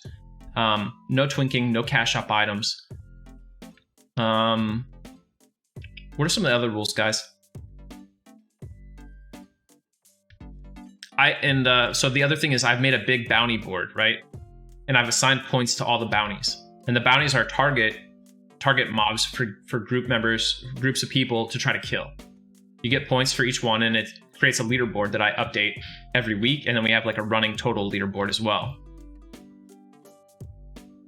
So yeah, that's basically the gist of it. If you die, you delete your character or leave the guild. And the bounty mobs are like generally hard, and for them to count for bounty points, they have to be mobs that give you EXP. So you can't like way over level one of them and then go kill it. It doesn't count. Degan. Hey, Zaide. I don't think you saw my lore channel point question. I apologize, Degan. Oh, I get it. So I saw that you did that, and I was like, I didn't understand what it meant. Your choice. Maybe something people might not know. Okay, so you want me to pick a bit of specific lore. Frankenmuller, thanks for the follow. And just drop it on chat. Drop a lore bomb. Oh yeah, no Luckland Noob Armor. Time to cast this Invis.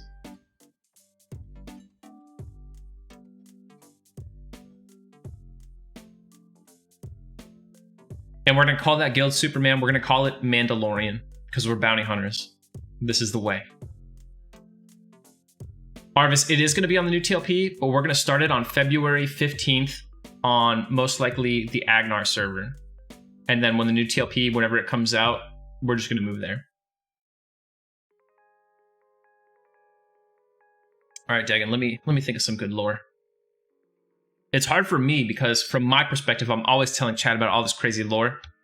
But there's probably like 40 people in here who have never heard half the stuff I've talked about a million times, you know? I don't know. Degan, what is your favorite EverQuest zone? Can you tell me that? Randy, don't put that evil on us. There's going to be a new TLP. They're going to announce it soon. In like February. I hope. No, Soup, you could box. I think as long as both of your boxes are in the guild, you should be able to box. I mean, don't go crazy. I'm not going to make any kind of crazy boxing rules, but I would prefer that people don't like 99 box or something.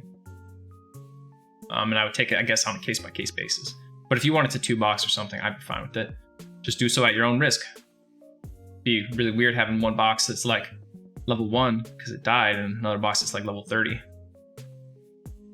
That's fine. What is your... Unless, I mean, I don't care. Even if it's like way deep in. What's your favorite zone? I'm not necessarily going to do lore on that zone, but if it's a good one, I might. Oh my gosh. Crystal Caverns is my favorite zone, Degan.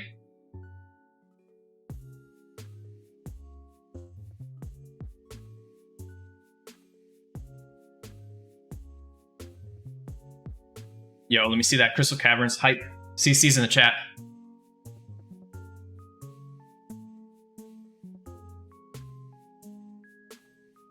That's what I'm talking about. Fat Pat. Sebless is a good zone. I've like burned myself out on Seb. Done it so much. I forgot that Commonlands is like one gargantuan zone now.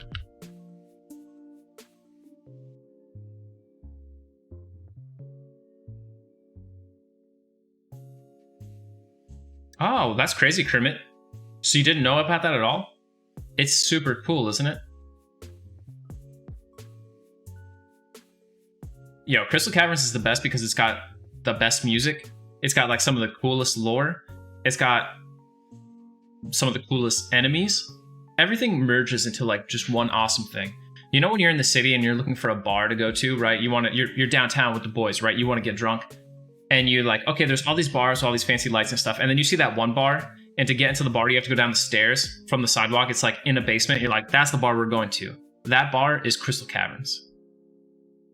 And that's why Crystal Caverns is the best zone in EQ. In layman's terms.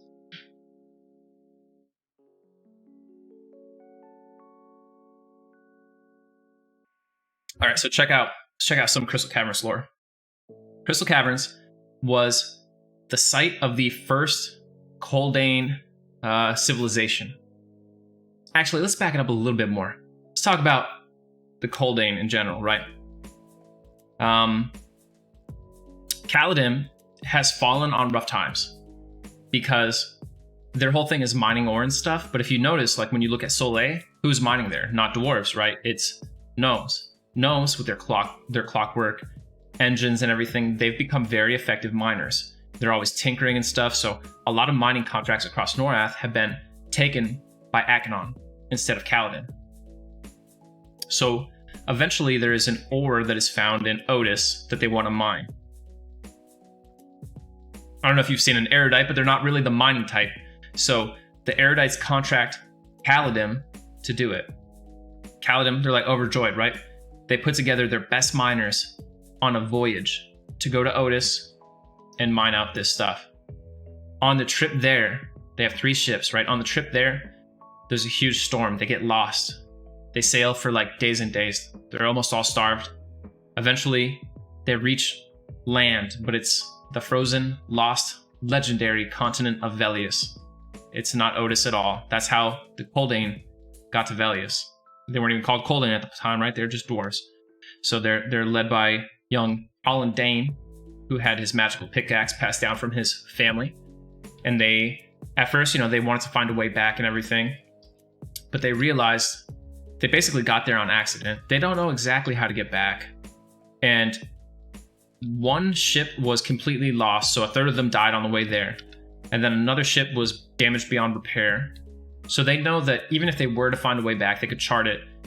There's a good chance they would all just die on the way anyway. So they make the decision to stay. It's always at first, stay for now. You know what I mean? Everyone wants to go home and no one is willing to admit that they just aren't. Oh, shoot. Dorn, no. Wait, Dorn is blue to me. Let's see this. How undercon is Dorn?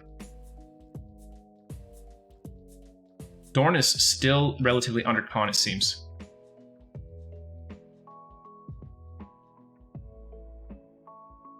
Can I land a snare on Dorn, or is that just like never gonna happen? Dude, what if we saw Dune Digger? Liverflap, I'm gonna, or not Liverflap, but I'm gonna come back to this Coldane lore in a second. I think we got this, guys.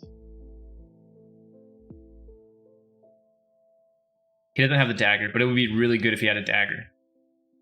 He could drop the Dragoon Dirk.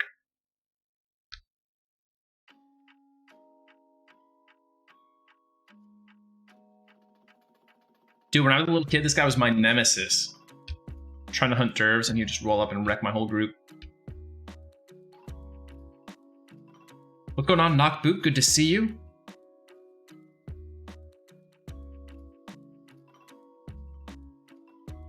Get another flame lick on him. There we go. What level is Dorn? He is 15 and I am 16, so we're about as close as we can be. I think they went through a long time ago and like de-underconned everything, so. No, please. Dorn, no. Don't do it, Dorn. Dorn. Thank you. Don't go get help. Alright, so the Coldane, the dwarves arrive on Velius, and they decide, they keep putting back the idea of like returning home because secretly everybody knows they would get crushed. They find a place where they can dig down and make a little cave and stuff, and they start making it a little bit nicer and a little bit nicer, and before they know it, they're like, ah man, we made like a house here, you know what I mean? Like, they realized that they were building this place in such a way that they were probably not planning to go home anymore. Now, they would send out hunting parties to get food all the time, right? One of the hunting parties eventually went missing. And remember, they're living in the Crystal Caverns at this time.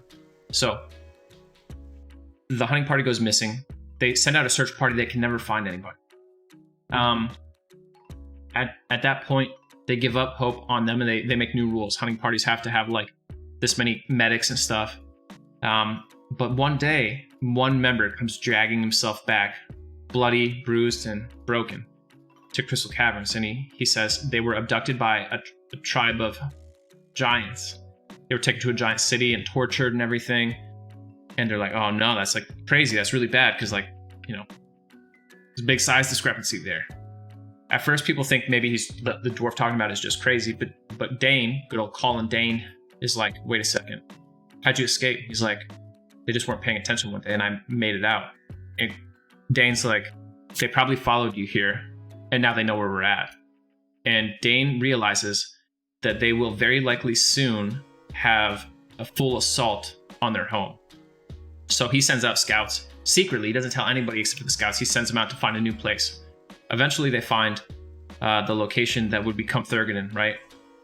And he sends out builders to start working on it in advance while Kale's putting together an army. They mine out a secret way to get out and everything, and sure enough, eventually one day they see a giant army making a movement towards their home. Frostfell. Was it called Frostfell? I think it was called Frostfell, maybe. So they set up all these traps and everything all through the mines, things that would collapse tunnels and all these kind of things to try to give them a better advantage. But the giants are just too big. They're too strong. The dwarves are really not that populous at the time. So Colin Dane says, I'll stay back. Everybody else flee and get to the new city, Thurgoden, which, by the way, hey, we built it. Surprise. So most of the best engineers and everything leave and take all the other dwarves with them to Thurganon. Just a few guards and Colin stay behind, and they lead all the giants in and collapse a big mine shaft on them. Everybody knows that Colin sacrificed his life to save the rest of the Coldane. So after that, all the rulers of Thurganon, all the rulers of the Coldane, were called Dane such and such. That's why we have Dane Frost Reaver, named after Colin Dane. Anyway, little do they know, but a small section of dwarves still live in the Crystal Caverns to these days. And that's the people that we see when you go past the orc section. I hope you enjoyed that specific lore. Froststone. Okay, yep. I was close first, thank you. Big First always knows a ton of intricate lore details. Maybe knows more lore than me. Parried Love Whistle, thank you so much for the 100 bits. Much appreciated. Alright, let's see how this is. Hopefully this guy doesn't kick my butt. Hashpipe, good to see you, man. How you been? These guys are weird. They show scowling, right? But oh, they're not. They're dubious here. They used to show scowling, but they actually didn't attack you. Parried Love Whistle, thanks for the follow, too. Town of Kajek. Kajek is the town in Otis, right? In the zone they added later, whose name is escaping me right now. The one past the Warrens, yeah. Kajek Village is like... What is that zone's name? Stonebrute Mountains. It's in Stonebrute, right? Yeah, there we go. I'll check it out, Liber. Link it in the Discord. Hash, we're on P99. Or sorry, we're not on P99. Sorry, I do P99 on Wednesdays and Saturdays. Tonight we are on Mangler. This is my solo self-found hardcore ranger. Zaide's sad. My paladin died in our last session. If you want to see his death, I think it's root fail, ! Root fail. Glad to hear you're liking it still, Moogle. If you keep coming out for every stream, Moogle, one of these days you're going to be like, wait, it's always the same like 10 lore questions that people ask. Then it'll get boring. There you go. Hash Leok linked it for you. Village, honestly, dude, I gotta drop a link on that one. I'll try to get it. That's one of those ones I'm gonna need you to post in the Discord lore section, and I can come back to you, or Krieg or someone will hit you up. Because I actually don't know anything about Kajek offhand. Stonebrute Mountains is one of those zones that I actually want to visit a little bit more. Maybe we'll do it on this character, because I pretty much just missed it. Pretty much just totally missed it when it came out. I think it was, because they added it later. I really didn't mess with it too much.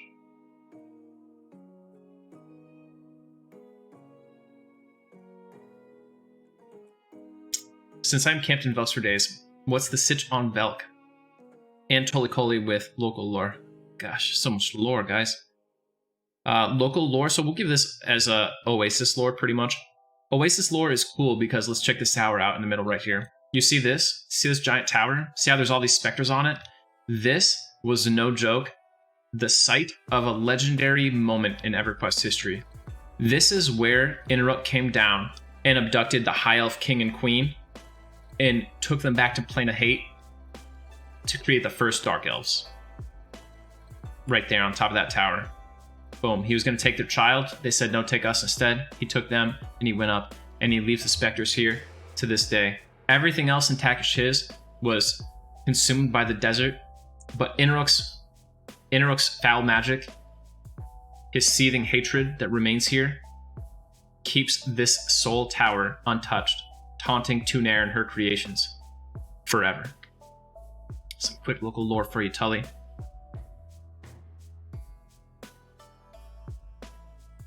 What expansions am I limiting myself to? Pretty much classic Kunark and Velius, right now Jakarkin.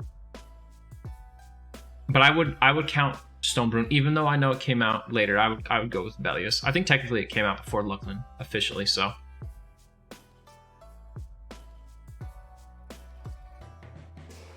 Yeah, I like it too.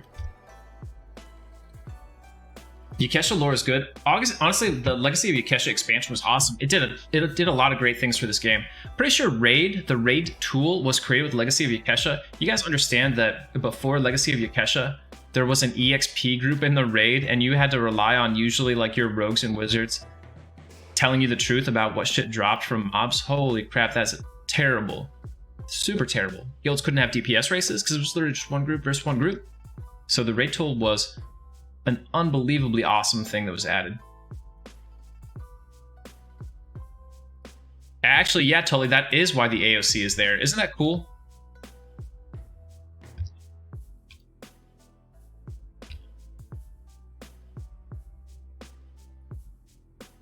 All right, really quick. I'm going to get Arvis with that Velk's lore.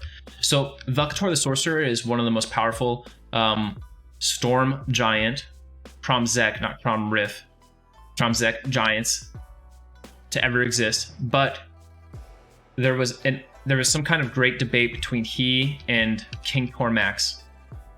So he was exiled from Giant Society.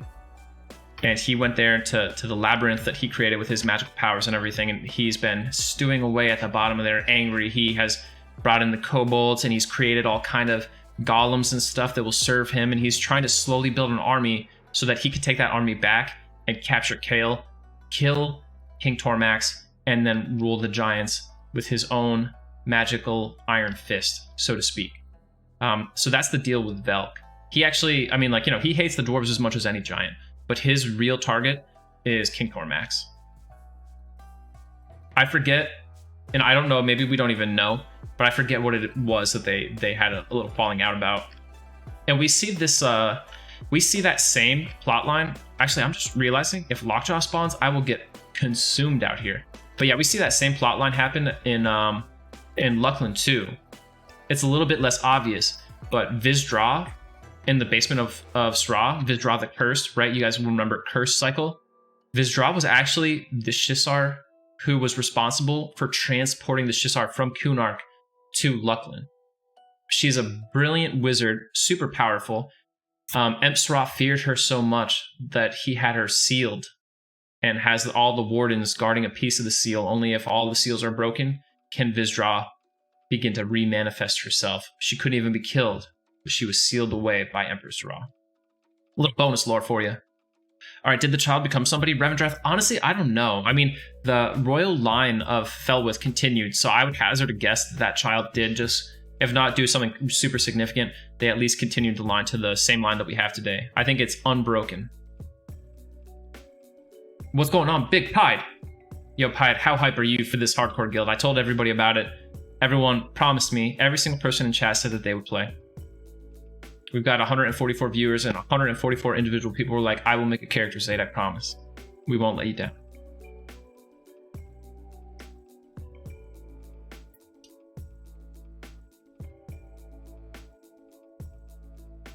Dude, do we ever see Trushar first?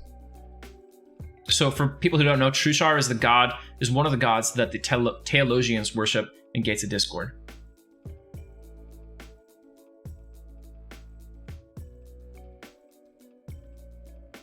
Can I do the Warrens already?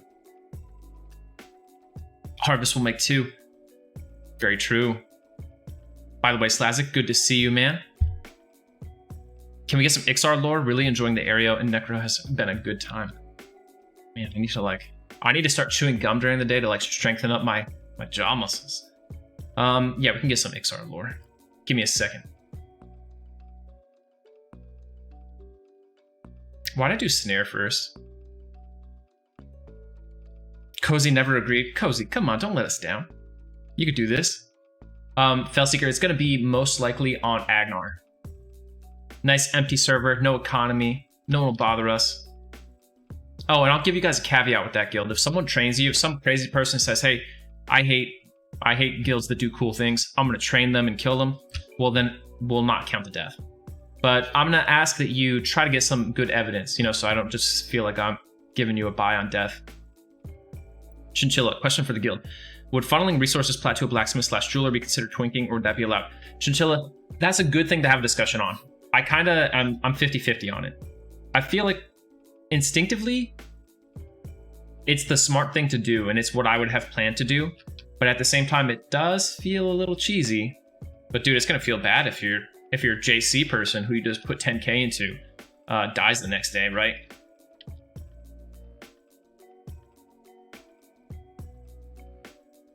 Dang, Slazik, that 10 hours is coming true right now. Get level 10. The most populated server in EQ right now is almost certainly Agnar. Oh, sorry. That was totally wrong. I meant to say Erdune.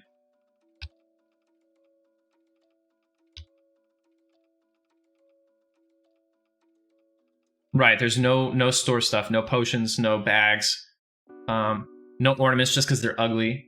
And if you use store ornaments in Classic, you're a bad person. Just kidding, but seriously, no. Why did I pick the worst race for a ranger? ABQ, you take it back right now. Goodness, Fade Roll. Fade Roll dropping the Lord Bomb in here. He was a storm giant who wanted to conduct experiments on creatures and to such. Open to raise an army to aid the giants themselves. Giants didn't like what he was doing, and for reasons that are unclear. There we go. So yeah, I feel like I got that lore pretty much correct. Fade Roll, would you say? Would you say you agree?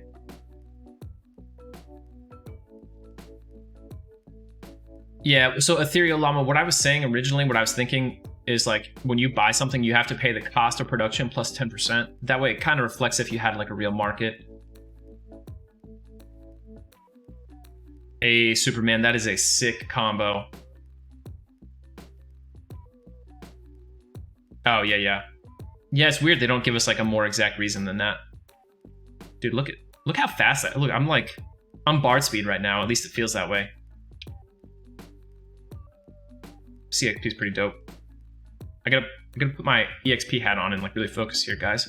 Specific lore. Okay, we wanted some XR lore. What do we want to talk about with XR lore? There's a lot of XR lore. There's a lot. Okay, I'll give you some XR trivia.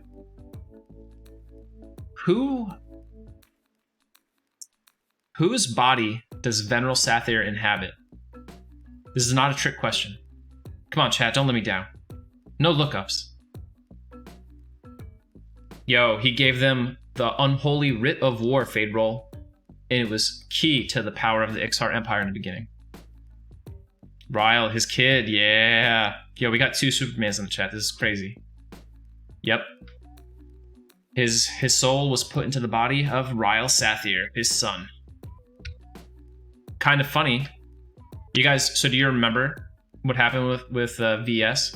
So VS wanted to become a Lich and live forever. And obviously, since it's kind of like a royal dynasty power structure in the Sebelesian Empire at the time, his son, Ryle Sathir, was not cool about that. He was like, no. So he interrupted the ceremony that was going to give VS eternal life, busted in there, said nope, and stopped it. VS was effectively dead, his soul trapped in a phylactery, Miracle style. And then, boom, time forgot about him. That was it. That was the end of Veneral Sathir's story for a while. Meanwhile, Ryle Sathir goes and gets himself killed at sea. Mean old Trachanon and one of his dragon buddies attack the Ixar fleet, sinking it and killing Ryle. His body is taken to, I want to say Carnor's, guessing, right? And left there. After the fall of the Ixar Empire, a bunch of Sarnak later find the body, and they accidentally find the phylactery and trigger Veneral Sathir's soul to inhabit the nearest available body, which is his own son's. Sort of a strange twist of fate there.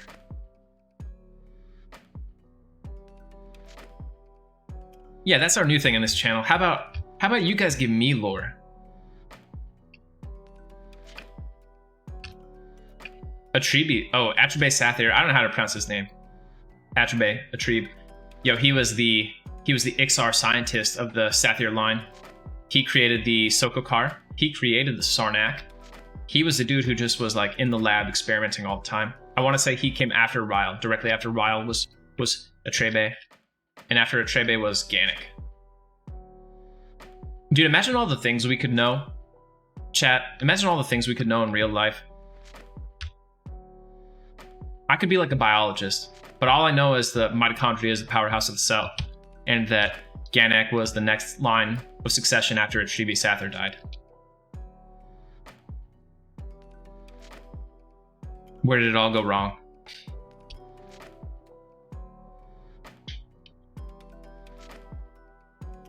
There is lore behind the Tangren Demetrium, but I don't know it offhand. I know if anyone here has done the Enchanter Epic like 20 times, so you could probably give a better scoop on it. I stay away from enchanters personally. When Arolsi was fleeing Khazak-Thul and his daughter, she fled to the north where Hallis would be founded, and she was protected by a tribe of Kuldane, allegedly. That's true. Humans were like one of the last races to arrive. Very possible. Slazik. Hey, Zyathan.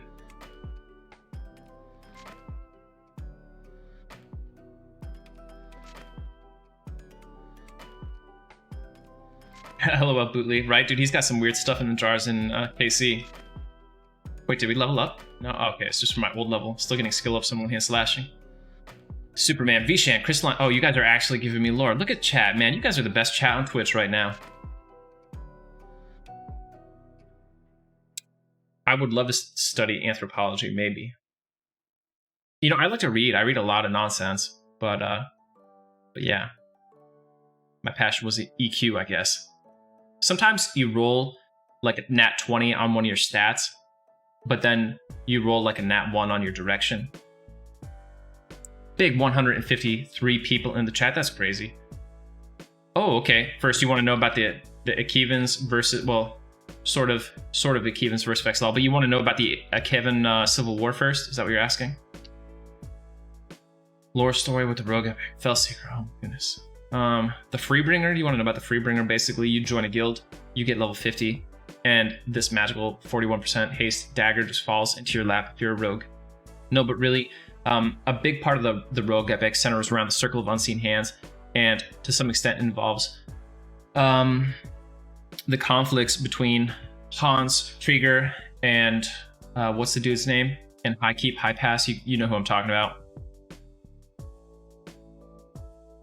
Just a brain fart, folks. I know it. Stanos. I didn't look at chat. I'm sure someone said it. Stanos. So a lot of it involves that. I'm not super familiar on it right this moment, though, like where I would be comfortable talking about it right from the top of my head. Felseeker. The epic lore is always usually pretty good, but it's very involved. So I haven't mastered it all. But that's a big part of it. So yeah, that's what I got for you right now. Sorry, I couldn't do a better one. Hans Gruber. Dude, I wonder if he's named after that merch. Permit, I think they did retcon some stuff into Norath before Vishan, but around here we don't respect retcons, so we're gonna say no. We're gonna say that the story that Brad and co told in 1999 said that Vishan deposited the first life on Norath, and that's what we're sticking to. What epic am I most familiar with? Lore-wise, recently the Shadow Knight and the Paladin epic, because people requested them a couple weeks ago, and I also failed, so I looked them up, so I wouldn't be so dumb. I've also done the Monk epic like 4 times, but now I just like sprint through it. I don't even pay attention, unfortunately. Oh, I'm also familiar with the Warrior epic.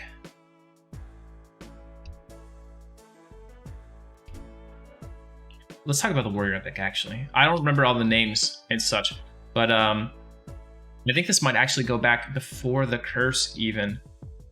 There was...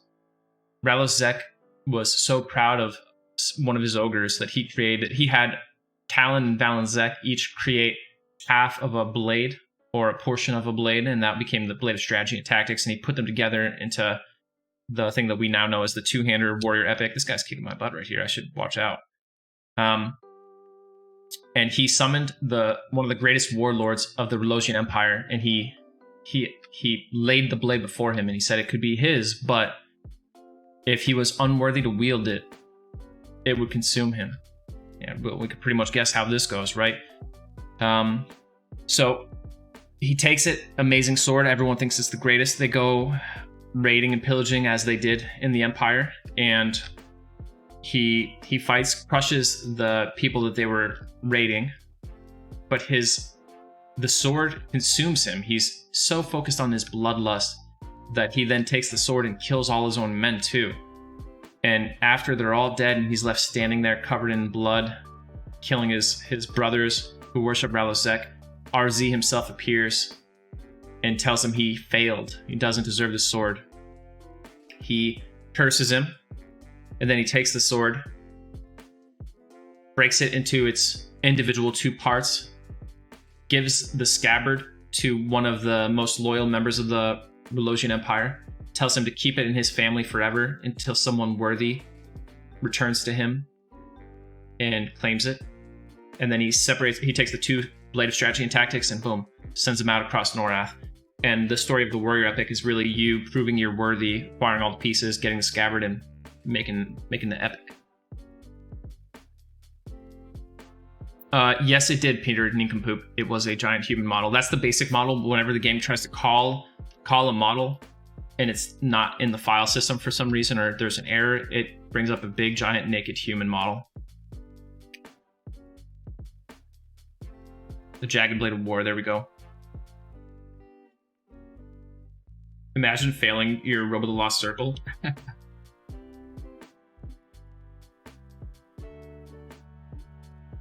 Oh, I did miss your request. Actually, I don't know. I don't know how the Kromzek escaped the Relosian curse. My brain tells me that it should be something related to Velius. Velius was originally like purportedly a lost continent, you know what I mean? Now, it doesn't make sense that would be enough because there are literally portals to the planes on Velius, right? Like, I was at Tunair like, hey, Wrath Council, like, you missed some, right? Especially since they're literally attacking Tunair all the time. But yeah, somehow or another they did, and I'm not sure off the top what that reasoning is. When does crafting become good in EverQuest? It becomes good the first day of Classic, and it becomes bad the 5th day of Classic. Arithmos, what's going on? Here's your Raz, the Rat Misk. Big ballin'. The most impressive thing about this is how many points you dropped.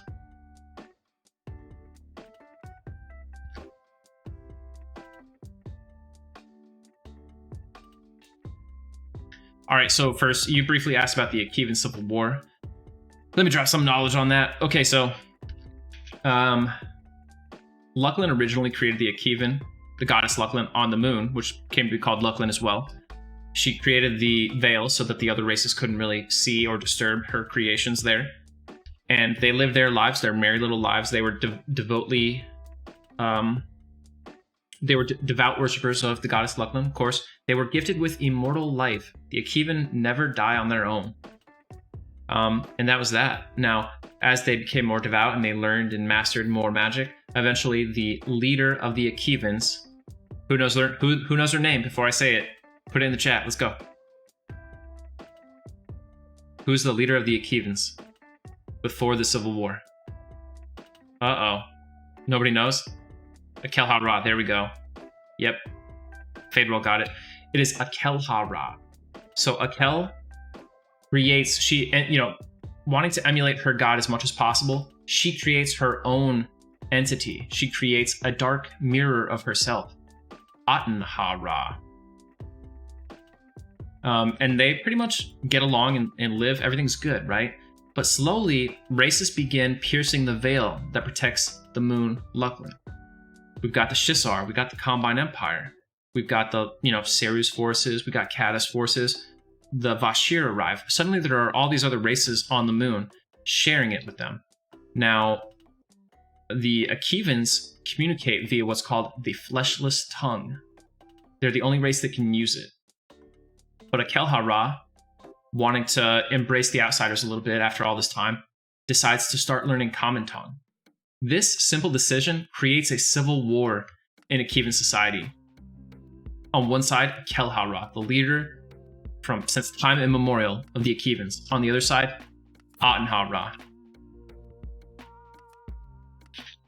Eventually, Aten calls down a monstrous storm on the Akevan capital, destroys the city, and kills the folks who are loyal to Akel Ha-Ra.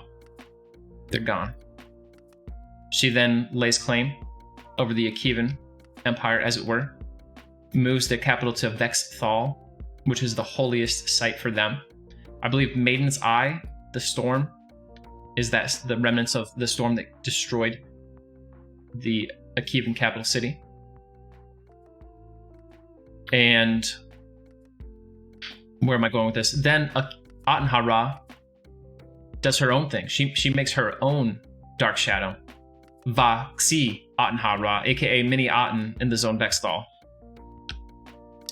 But yeah, so the shade, because remember, they're sort of immortal, the shade of Akelhara still lives in the Akivan ruins. And if the players find her, she will put them in touch with the quest to reform the scepter that will give them access to Vexthal so they can slay Atenhara, who was becoming an existential threat to all life on Luckland. There you go, civil war between the Akivans. Yeah, the blobs have lore too, yep. The black blood of Atenhara and all that.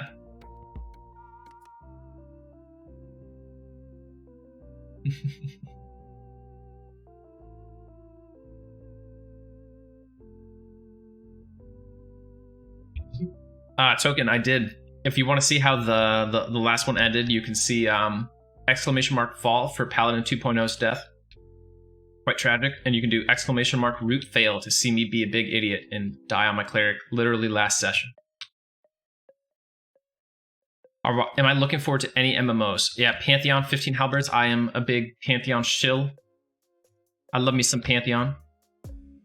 Hope it comes out and I hope I can play it. And when it does come out, I'm gonna immediately ruin my life by playing it as much as I can.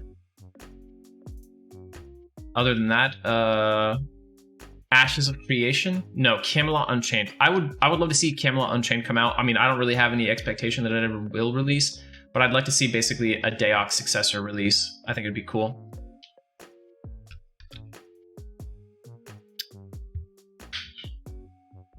First, what do you mean? Do you mean these Luckland books?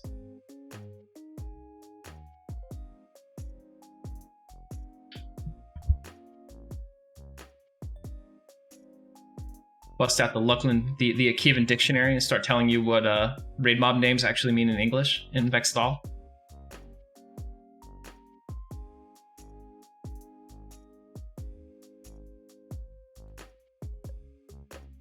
I don't know anything about Ashes, to be honest, Cash.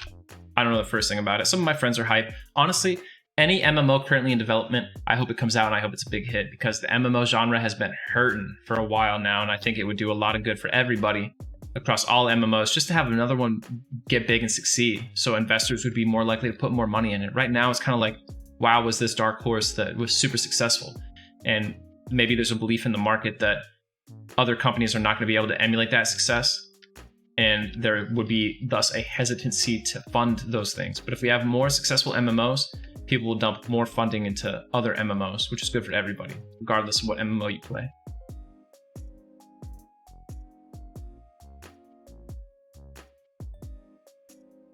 Isn't there another one like Crowfall? Am I crazy? There's so many potential MMOs out there. Right, yeah. Yo, recently I did that Daoc emulator, Llama. We need EQ3, please no. Maybe if like the original dev team came back and did like a true successor to EQ, I'd be into it. Is Crowfall already out? I don't know. I can't even keep up with them. Star Citizen, right? I kind of... It's gonna be bad of me to say, guys, but I kind of hope Star Citizen doesn't come out just for the memes. I'm just gonna say, you know, it's okay every once in a while to wish failure on something.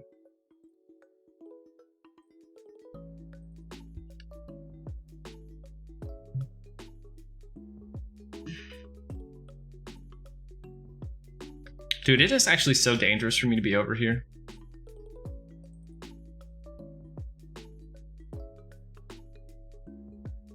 What I need to do, I need to save up some plat too and get bandages. That's a big one. Like right now, I could be binding. Schadenfreude.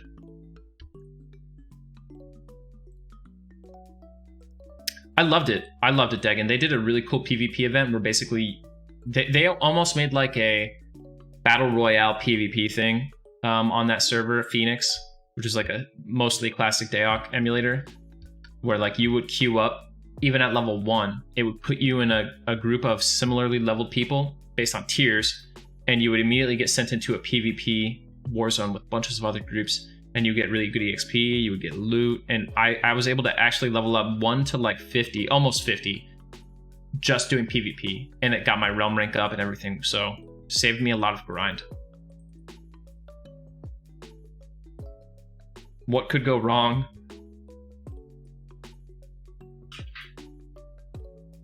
Yeah, I heard Camelot Unchained ended up becoming like just they're building an engine and they're gonna sell that. Try to check. You played on the last event? Oh, you talked about for Phoenix? Yo, it was awesome. It was so cool.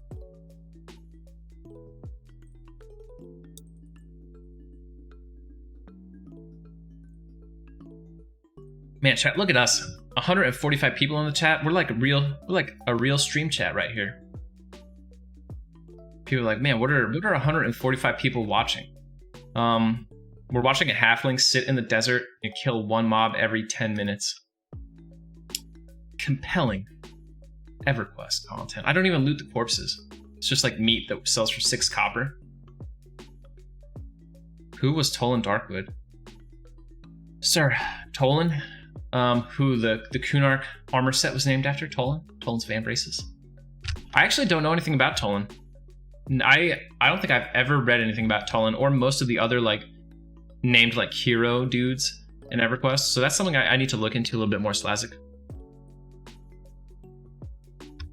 Oh man, Liak, Tuk. Can we get F's in the chat for Liak? He dropped 2k on Camelot Unchained. I'm sorry, Liak.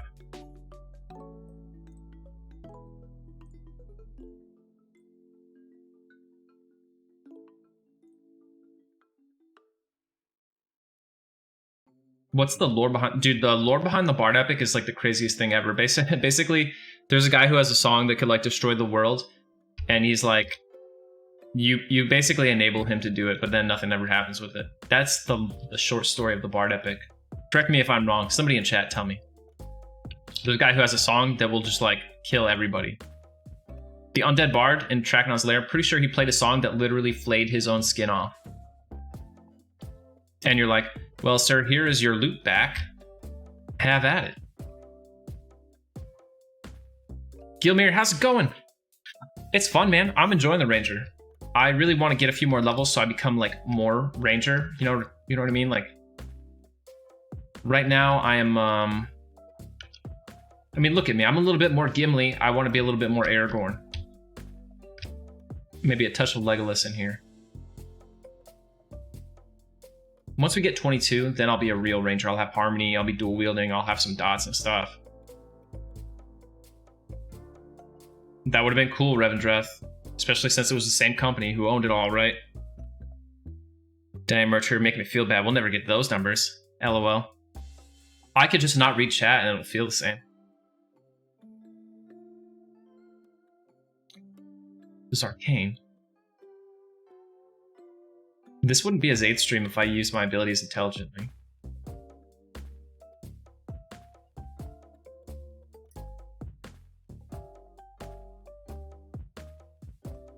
Dude, I should have named this character Legolas.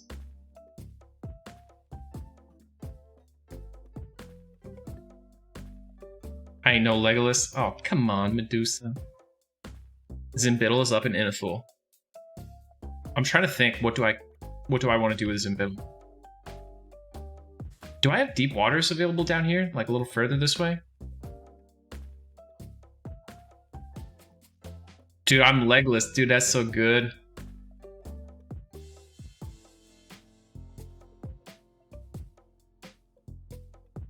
Sword and Whiskey 1. Here's a lore question for you. What is the reason for the faction split in Freeport? Oh man. This is a nice, good, easy one for me. Thank you, Sword and Whiskey, for giving me this. So check this out.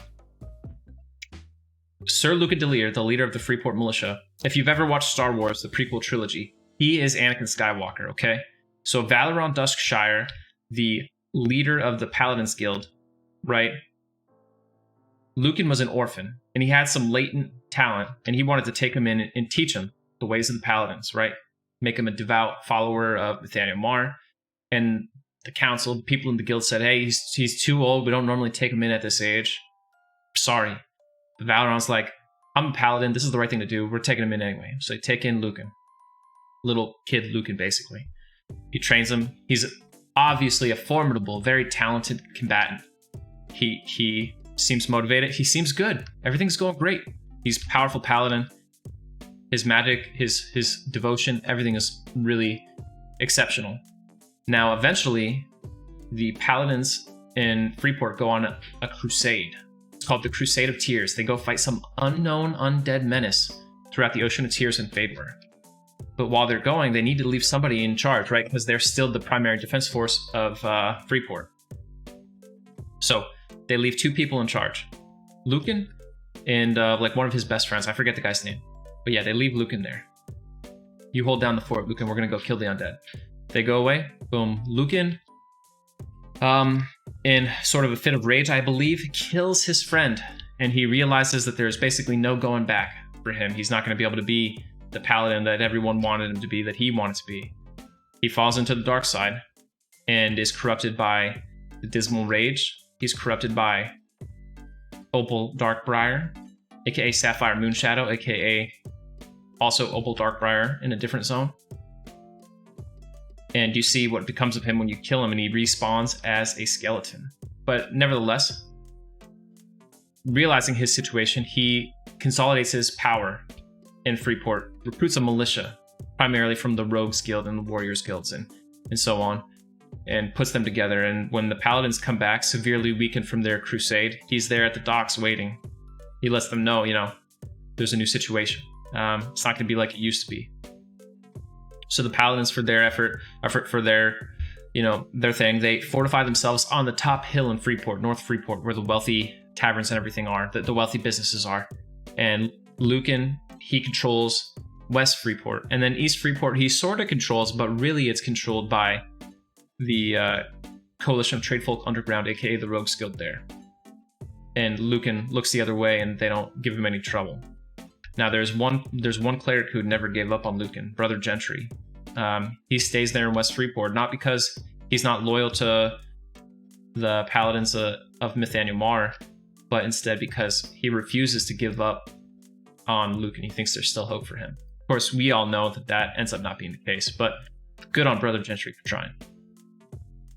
Sword and Whiskey, I hope you enjoyed this edition of Freeport lore. What songs are referenced in the performer encounter? Actually, I don't even know. I've only done the encounter. I never thought to think if they are referencing real songs or even other EverQuest ballads. Wombat Man, how's it going, dude?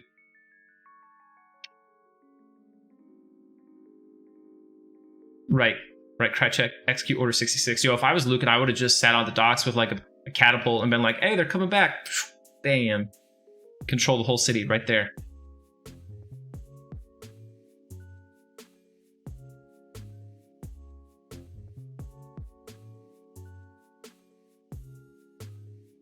Chat, what do you guys think? How crazy would it be to go to Upper Guk?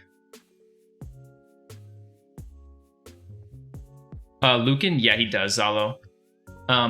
It's a weird thing because we kill him 10 million times, but he's a significant figure in EQ2. It's one of those things where we have to just press the I believe button because in EverQuest, every NPC is both dead, dying, and doesn't die forever, unfortunately.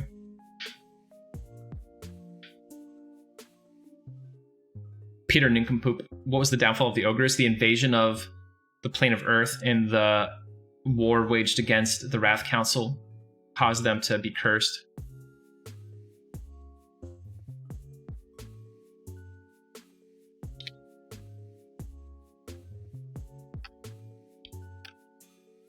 Hard no on Upper Guk. Pick a less used dungeon.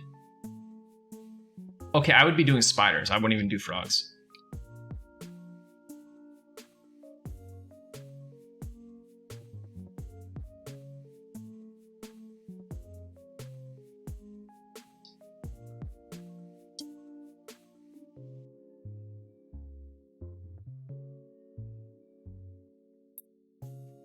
Yeah, ranger leveling is okay, I guess. It's not the easiest. Dude, why are there no deep waters?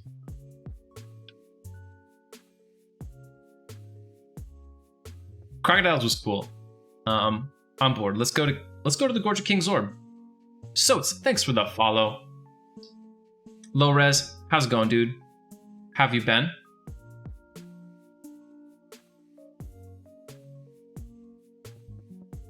Down near with no gate, sir. I'm not that dumb. I think I'm too weak for high pass still. I think I really need like level 18 to mess around in high pass. I could be wrong, but I think I'm too weak.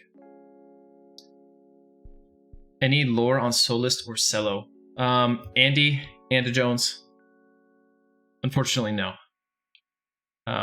He's like, you know, this falls into the heroic Everquest figure category along with Tolan, where I really just don't know much about them.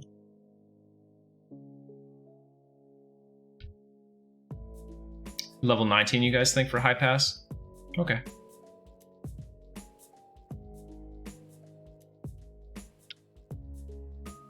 Oh, dude, I remember, like, yeah, that there was a big role player pushing the lore, Zalo, and he got really upset when it ended up not really being about him.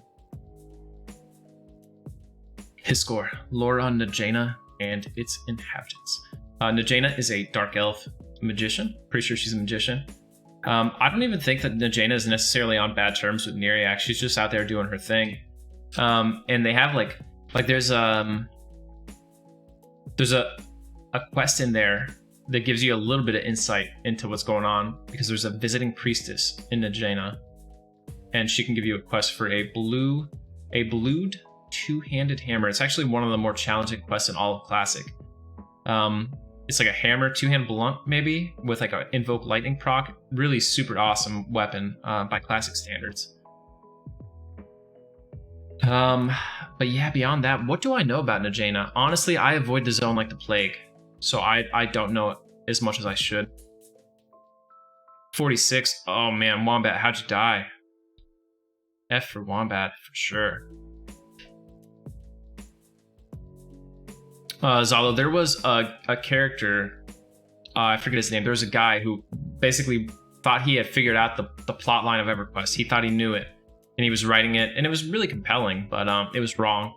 And he thought he was like the chosen one because he was figuring it out, and he was posting it to everyone, and a lot of people were like buying into it. And then when he ended up being wrong, he was very upset.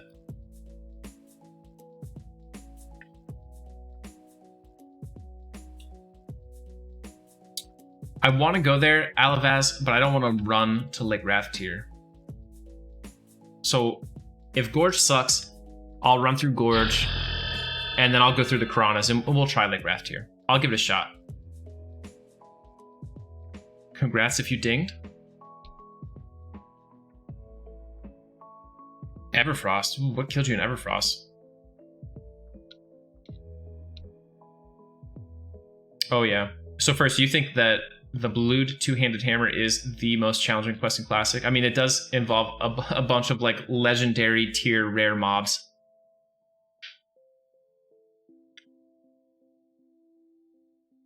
That is for sure.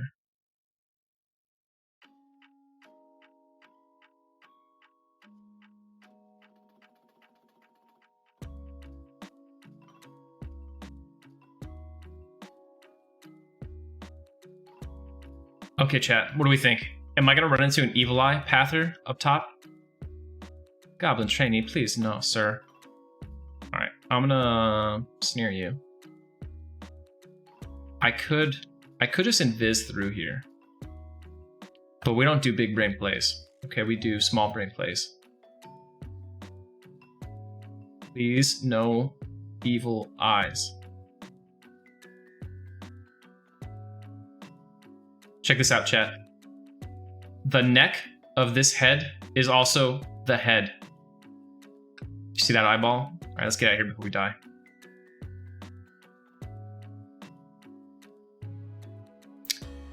Was there ever actually a sea monster in Lakeville Omen? Well, there was GM events where Faded R was there. If you look at the maps of My Wrist, which were produced by the company, right, that owned EverQuest at the time, They actually propagate that myth that Beta wasn't like a Vil Omen, but I think that was strictly a GM event thing. How could you be upset if you profess lore that you know may not be correct, and it's not correct? I don't know, Mertru. Did I say something?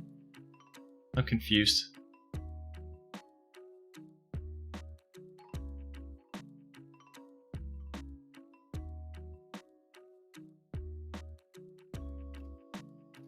Yo, dude, I killed King Zorb on stream like a couple months ago. It was wild. He's very rare. Oh, the guy I was talking about. Oh, yeah, Mertru. Yeah. He was like very upset. I don't know what it was. Oh, this, you know what? There could be some cool mobs here. There's not, but there could have been.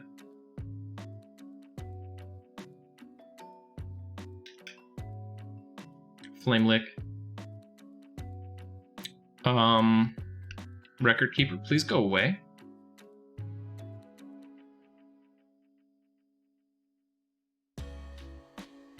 That makes sense now. Moogle. Yeah, I was like, did I say something rude?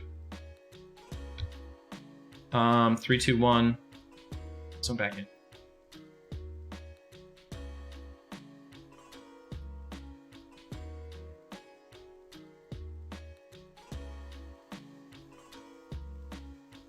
I guess you're up, a Muddite Record Keeper. I hope this guy doesn't have like 5 million health. Seems very doable. Only level 12. Okay, my next hope is that he doesn't respawn quickly, because that'll be really inconvenient since he's gonna social to this crap. Yo, Agnar was dope. I remember rolling down. Guys in chat, do you know what roll down is? Man, it is like the funnest game you can play in EQ this side of gems. So what you do is you and one other person, you make a bet that you can barely afford, like 10 krona. All right, once you've agreed to this bet, you have one person start. They slash random 1,000, okay? So let's do it. We'll do one right here. Slash random 1,000. My randoms go here. Turned up a 672. Okay, so I rolled a 672. If you were rolling down with me, you would then slash random 672. Boom. And we back and forth like this. The first person to hit 0 loses. Look at that evil eye up there. Not trying to mess with that. Death rolls.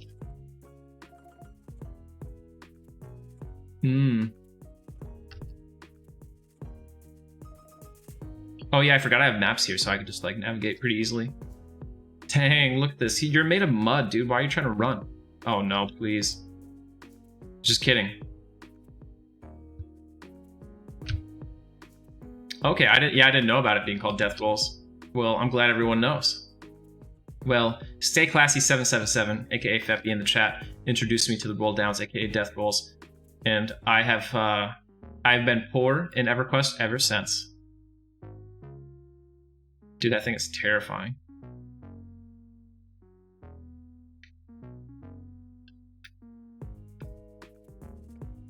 Ooh, nice range on this.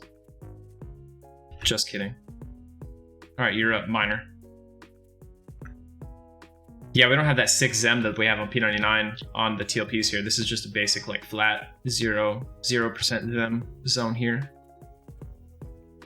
Roll down for death on SSF. Ugh. I don't know about that, man. What do you win? What do you win if you don't get the death?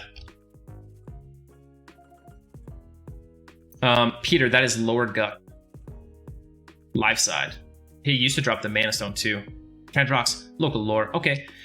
So this zone obviously takes a lot off of traditional fantasy tropes. You've got a Minotaur in a maze, right? But this is the Gorge of King Zorb.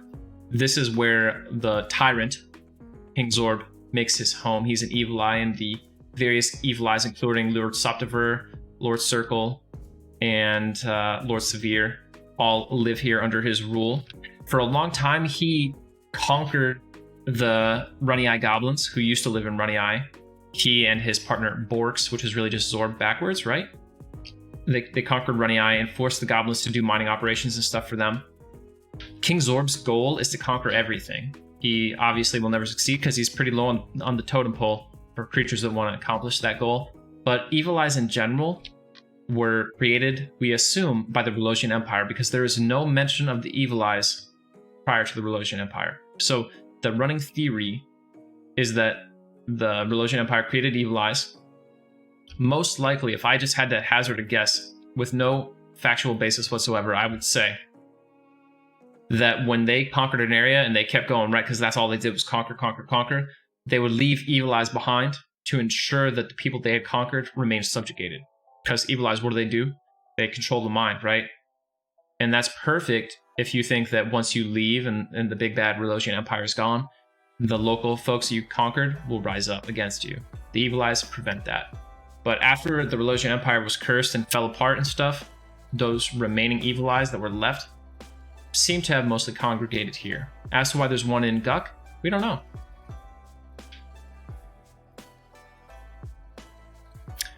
Yeah, I don't know who this Dark Elf is. She's not normally there in Classic.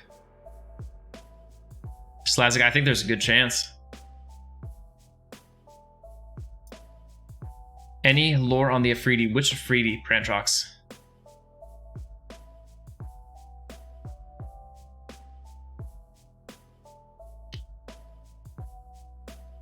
That is true, Jakarkin. You can.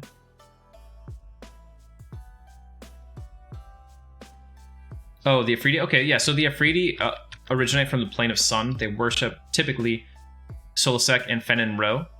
Things don't really worship the elemental tier of deities, so really probably not Fenin Ro, but they worship Solosek Ro.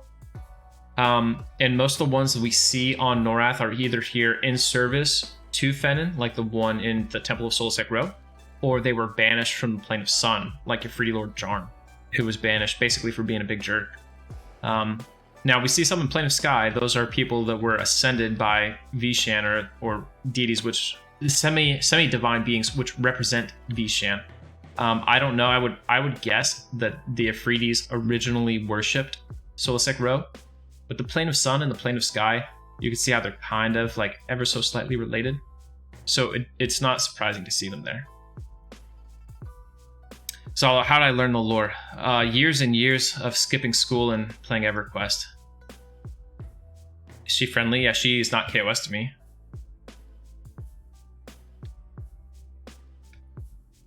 Oh yeah, P99, that Mimic dropped those words all day, every day. Yo, they nerfed that, Llama. What monk quest mob can I find in front of me? There are no mobs in front of me first. Is this going to be for the Trent Fists? Oh, that's interesting. Call Bobby, we have an incomplete quest. Did I ever wipe in Fear? I'm sure I did, yeah. We used to have these things called Death Balls a couple years ago that would happen in Fear, and man, those things would wipe your raid like crazy if you were not very, very careful.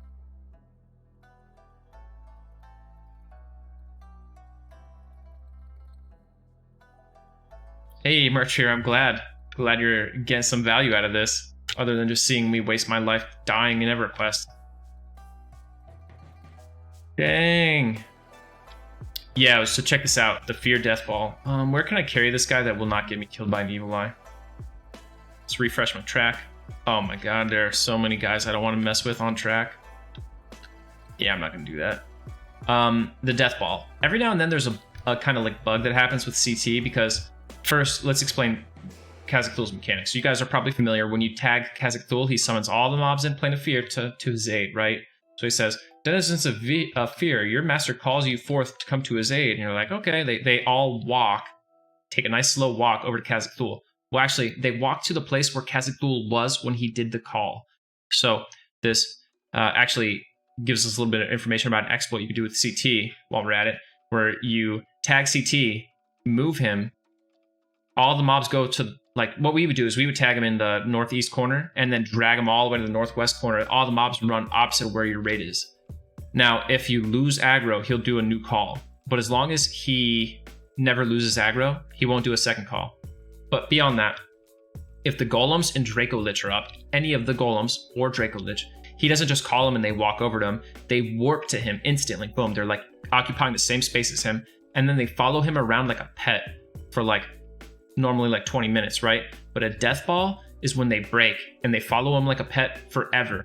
And so then to break the death ball, you've got to charge CT and the golems, which is 3 death touches because 1 golem doesn't TT, and Draco's AE all at the same time. You got to, you know, manage to tank and kill some of that. And basically what you do is either you man mode it and just get it done in one go, or you camp a cleric and you chip away at it. You're like, all right, we're going to kill 1 golem. All right, we're going to kill the next golem. You know what I mean? But yeah, the death ball, oh boy. Usually it means you're in for a long night.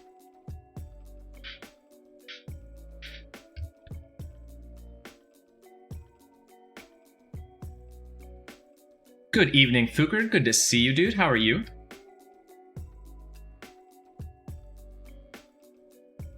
Agreed, Perry. If you've never done a death ball, consider yourself lucky. I've done one too many death balls. I would be happy to not do any more death balls. Same, Fuker. Same. Monday. What is it? Is it Monday? Monday's been long. It's been a long Monday. Tomorrow's going to suck even more. So not excited for it. But this is one of the best parts of my day. One of. So I'm excited to be here with you guys. Of course, you could use that death ball thing to your advantage if there are guilds trying to kill CT and you don't want them to kill CT because you want to kill them instead. Just run up and tag them, and boom.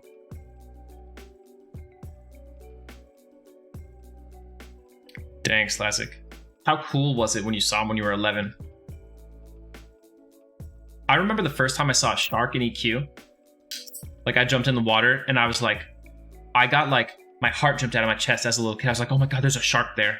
It was just as scary as if I saw a shark in real life. I got out of the water as fast as I could, and I'm like, oh my god, I survived. I thought I was going to be dead for sure. I don't think P99 has a Death Balls token. I don't know if they even warp to him in P99. I have never done CT in P99. Llama might know. Ethereal Llama, what's up with CT?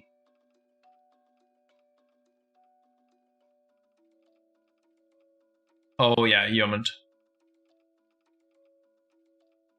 Speaking of scary, this zone is dangerous. I should invis myself. Did it fizzle? Okay, there we go. Malkir, alright, before I go to bed, I'd love to hear some lore on the Grey, the desert on Luckland. If there isn't any, I'd take something interesting about Ploodle. Well, sir, there is. There is a little bit of lore on the Grey for you. So, check this out. The Grey wasn't always like it, the way we see it now. You know, you go there, you're like, why can't I breathe, right? I guess you're on the moon, it sort of makes sense, but the Grey once had oxygen. It was just like a normal place, right? In the context of being on the moon. But when the Shisar came to Luckland, they were so scared of the green mist. Remember, it was a mist, a fog that killed them. They were like, that's never happening again. They sucked all the air out of the area surrounding Straw Temple. They made it a vacuum. So that even if Khazak Thul wanted to get them again, he couldn't summon the green mist to do it. Little did they know that when they teleported to Luckland in the first place, they brought part of the very soil of Kunark with them. That's why there's that huge gorge in the over there, right where the Howling Stones now sits. They brought that landmass with them, and that landmass was tainted by the green mist anyway. And that's why you're able to farm strange green metal that makes Shisar Bane weapons in the basement of Sra. Malkir, I hope before you go to bed, that little tidbit of lore sends you off in a good way.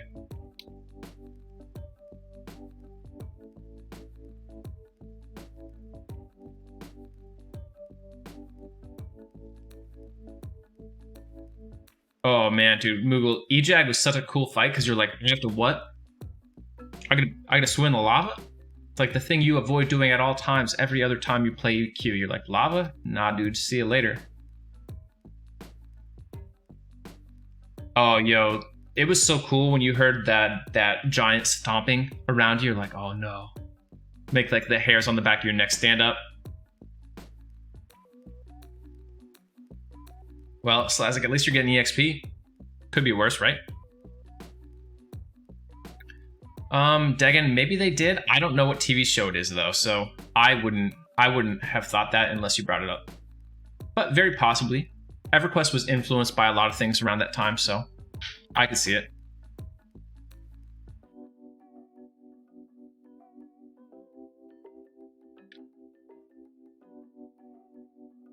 Are you asking about Fancy the Famous Bard, Mert?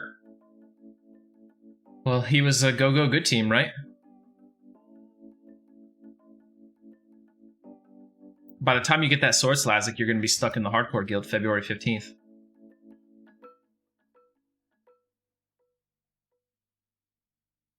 Just a reminder, if you're just tuning in, on February 15th, we are starting our own Hardcore Guild. You can group with people in... Well, actually, let me start all over. Basically, the gist of it is if you die, you have to delete your character or leave the guild. It's going to be on the Agnar server. We'll pretty much have the whole place to ourselves.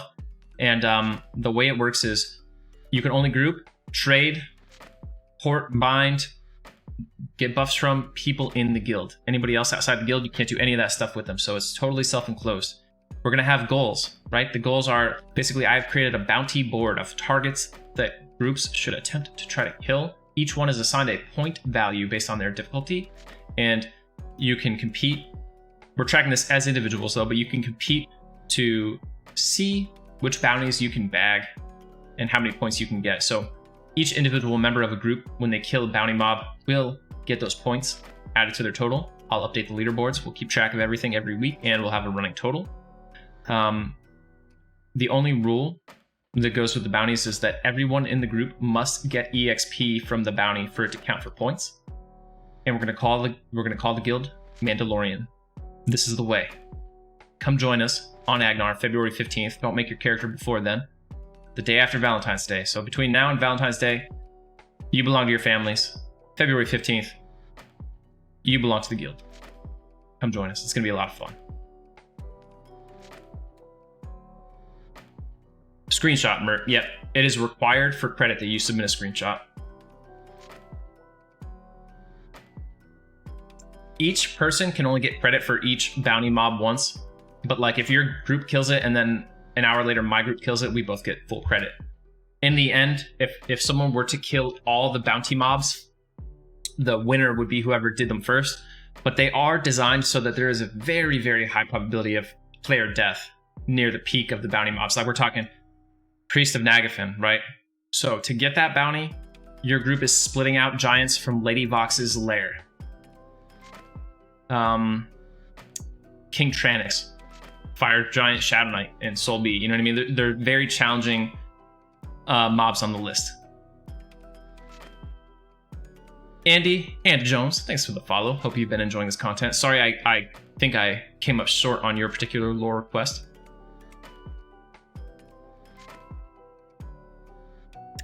Perry, it is on TLP. It is not free to play, but hit me up in the Discord. You could do !Discord to get a link to my Discord. I'm happy to hook a select number of people up with Chrono so that they can participate. I'm not, rich by any means. I can't give all 150 viewers a Chrono, but I'm happy to help a few folks out here and there to get them to be able to play with us. Here's your werewolf, Rex. Always got popping up in the Karanas. Oh my god, don't kill me, werewolf. Sammy Tom Cruise. Stabulous98, thanks for the follow. Yo, Liverflap, I expect to see you there.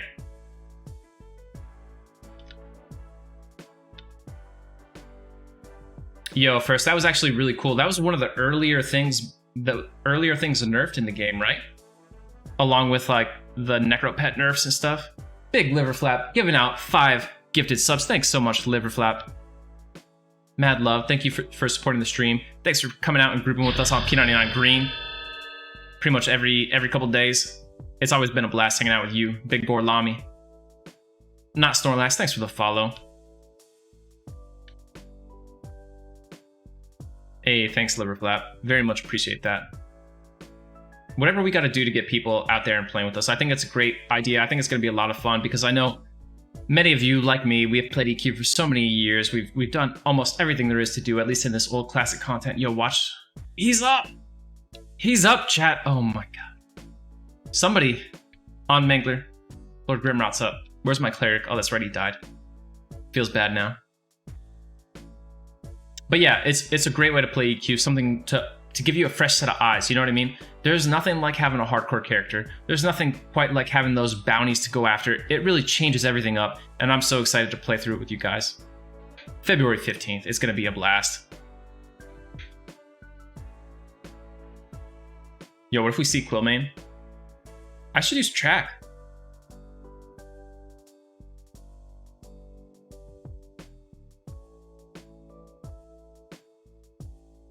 Hey, and remember guys, it's hardcore, like you delete your character, but the thing is really casual. It's not a huge race.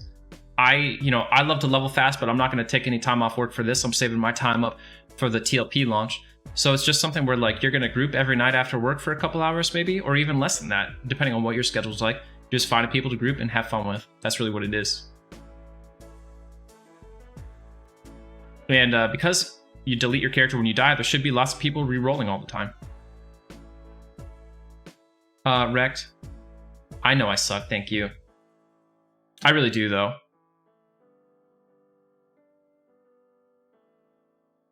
Thing is, I just don't care what's up, you know what I mean? You know what made me decide to pull up track?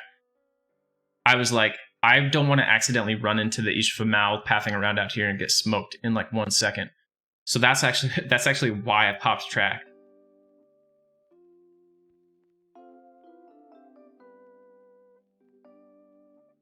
Oh yeah, and we're probably going to have a backup guild for people who die and don't want to delete their character, but they want to still have some fun. We'll make a guild for you guys to join. Big Liverflap said that we should call it the Foundlings after our Mandalorian motif. So we're going to go ahead and do that. Someone, never mind. It'll be bad luck to say it. But yeah, we're going to have a lot of fun. I will, Jakarta. Between this stream and the next stream, I'll keybind track. You guys give me these tips. It's like when we did the first Paladin run many months ago, everyone was like, you should bind wound, you should bind wound. After like 3 weeks, I was like, okay, I'll bind wound. And then it was incredible. I should have listened to you guys right from the get-go. But you guys know, I'm slow to adopt these things. Also, I was running in the wrong direction this whole time.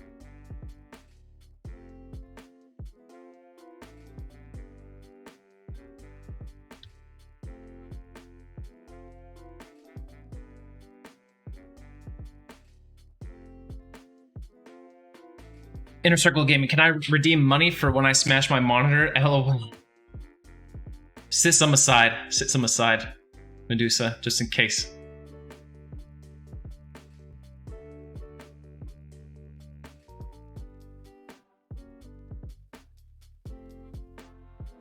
Yeah, this is actually pretty high risk right now, but it's the only way to Lake Wrath.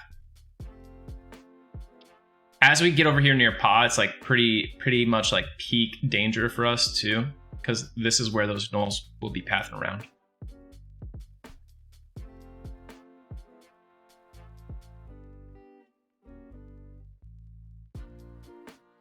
I will, Mr. Jones, I will make a ring collar.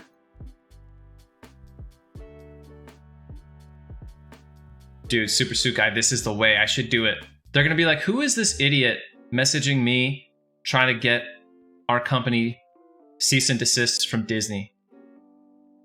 And they're gonna delete it.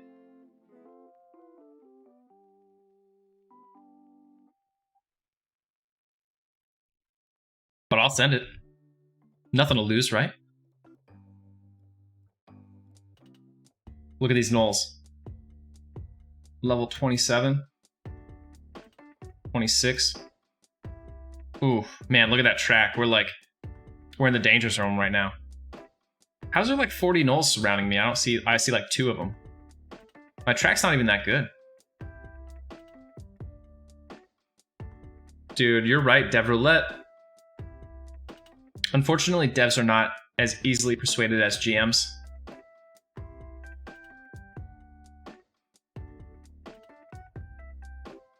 Yeah, you're right, Knockboot. Like, and there's also a huge amount of risk going the other way, because like Fearrot, I could get crushed by a bouncer, you know what I mean? Like there's some dangerous things there.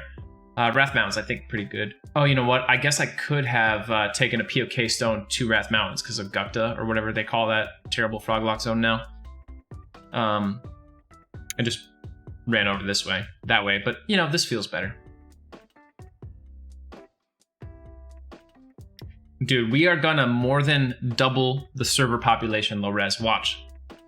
People are gonna be like, dude, there's 60 people on Agnar right now. What's going on? Oh yeah, the arena stone. I didn't think about that.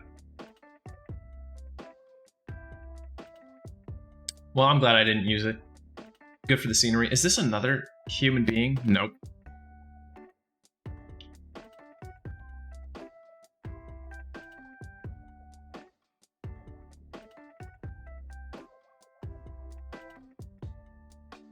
Yeah, I mean, if there was enough people who wanted to not have POK books, I would. But the thing is, I don't want to have to like micromanage, kind of like police certain things. So remember, this hardcore guild, Mandalorian, that we're talking about, we're doing it right now, February 15th on Agnar. But when the new TLP 2021 comes out, we're gonna do it there, and then it'll be classic. It'll limit our options a little bit more and be a little bit more legit. This is for fun. This is a practice run. POK is open on Agnar. I'm just gonna say, hey, have at it if you want to. The real big one, TLP 2021 though, where we're not going to stop until we kill some dragons. Atomic, I am on Mangler right now, but I also play P99 Green twice a week. Jakarkin, I'm going to kill Aviax. But actually, it is good to mention that we're about to be surrounded by undead gnolls as soon as we zone in here. Guild 2 Fallen Warriors. Yeah, Mertrier. It's Eldon locked.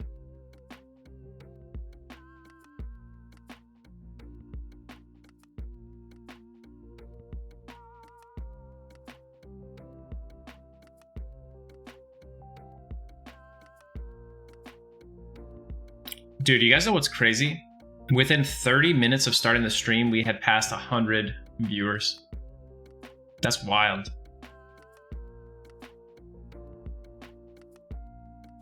Yeah, so at nighttime, the gnolls become undead gnolls. Just kidding, I guess? I lied. It's not really that I lied, it's that Everquest is wrong. Dude, I want to kill these guys so badly, but like, I don't have a single way in the world to get them anywhere near solo. Purple Belt, Chop Suey, thanks for the follow. LOL, stay classy. I almost am scared that you did that. God damn it. Oh, okay. So they don't despawn, is what you're saying first? Dude, snare them and zone out. I've got to snare everyone except for the one I want. I'm going to snare this gnoll right here. This Embalmer is going to snapcast Fear, and I'm going to be dead before I hit this online. You guys want to see this? I'm going to do it because I'm dumb. I snare the one I want. Okay. Oh, okay. I see what you're saying. Because he will run back more slowly. All right, chat. Send a prayer up to Karana for us. Let's go. Go, go, go. He casts Disease Cloud and Sicken. So on. Let's do this. His pet is like booking it right now. Gnoll Guard is here. Shaman, okay. I think we did good. We did good. We didn't wait too long, but we waited enough. Now we'll give it a second here while we cast this coat. Skin like wood. If I find any one of them solo, I'll fight them. But we really would like to get that Embalmer. For no reason. His loot is not something I could even wear. But you see a rare mob, you want to kill the rare mob, right? I am a future bounty hunter after all. LOL snare. Just zone them over here. And they don't even move. I hope that guy passes away before he starts healing this dumb gnoll.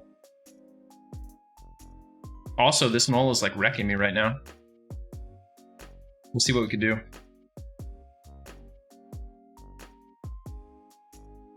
Okay, Shaman gone. Good.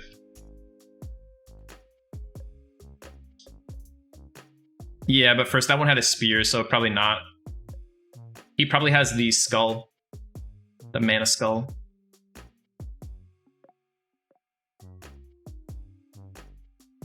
All right. It feels weird not having like more DPS options. Like I'm just compulsively pressing kick as fast as I can. Pretty sure it would be a net DPS loss to cast Burst of Fire. If I cast Invoke Lightning, will I nuke myself? I think I will, right? Should probably snare this guy now. He resisted. Yeah, I gotta get Flame Lick back on him. There we go. Oh, chat, actually, this brings up a good point. Since we're talking about it, what class should I roll for the hardcore guild that we're talking about? What is my Mandalorian class? Chat always gives me the worst class and be like, Shaman, be a Shaman. Play a Druid. Do a Bard, no Melody. Warrior. I can use it at max melee range. Sir. You're running awfully fast for a mob that is literally still snared. Oh, he's got Spirit of Wolf. Derp. Invoke Lightning now, sir. Oh, we got plenty of time. He's not going nowhere. This dude is so dead. Let's look at the EXP rate here.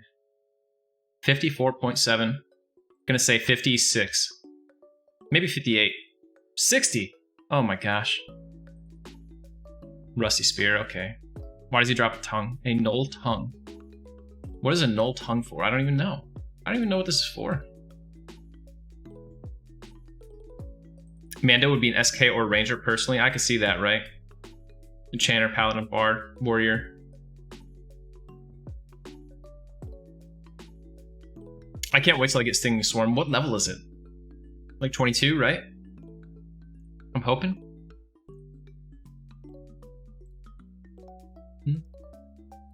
I can't believe that worked, man. We did like the dumbest thing possible. Like I'm just gonna snare this pack of mobs, including a high-level Necromancer. Not interested. Roll a monk or a mage.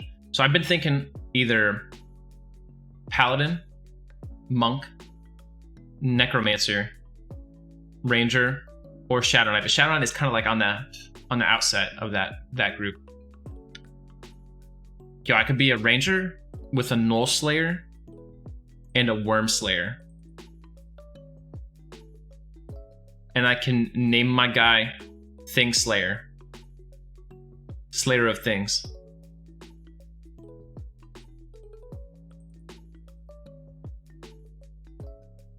Rip.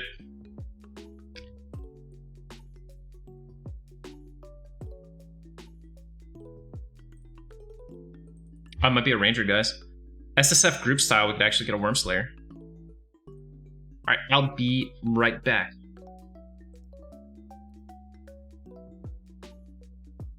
Don't train me.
Oh man, chat, look at this. A royal fish is on track? Yo, that is the young princess Lenya Thex.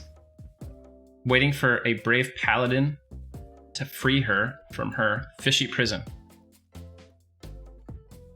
Thanks for waiting around while I was gone, guys.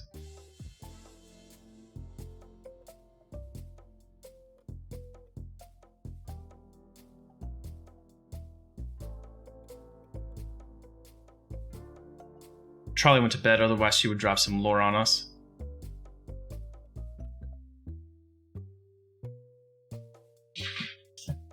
XR Shaman would be dope. Remember, Beast Lord is also open. Get your Beast Lords. Alright. Why are there 2 high shamans? Alright, we're gonna end this and actually go to our intended camp here. Dude, Gnome Shadow Knight, that's true. We should all be shorties. If you play a halfling, are you basically Grogu? Baby Yoda? You know, there's a mob in here that could wreck us. There's a high-ish level Froglock Shadow Knight that paths around the water called Prince Hermit Haruppy. And he will just wreck house. Open up with a big harm touch and pretty much kill us in one hit.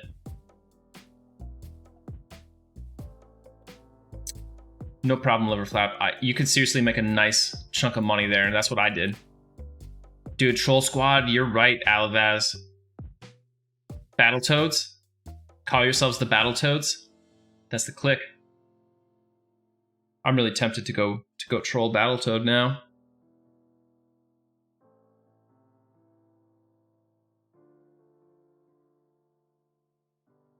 LOL Slassic. No Gnomes, no Vashir, no Draken.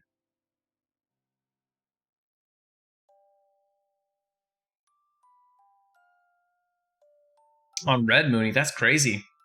How's your experience been on Red Mooney? I'm interested. Liverflap, here's your 50 dark pod. Why is he out here in Lake Wrath, so far from home?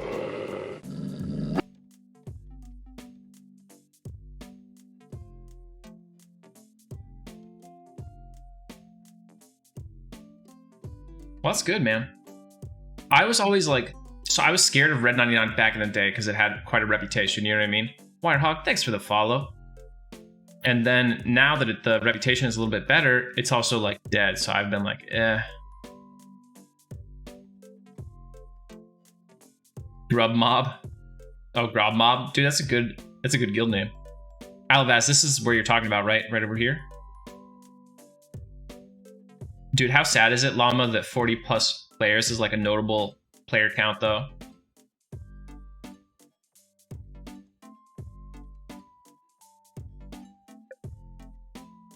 Karana, bless me. Hey, grats, Liverflap. Big 31. There were 90 on the other day. That must have been like a raid, right? Raid time? The arena's online? Oh, I think I know what you're talking about, yeah. What's up top here? Anything KOS to me up here? Look at this mysterious symbol here. Alright, chat, can we name them all? Can we name all the gods here? Inaruk in the middle. Brel on the top. Tunair, the 9 circles. Praxis, the 3 lines. Ralos Zek, bottom here.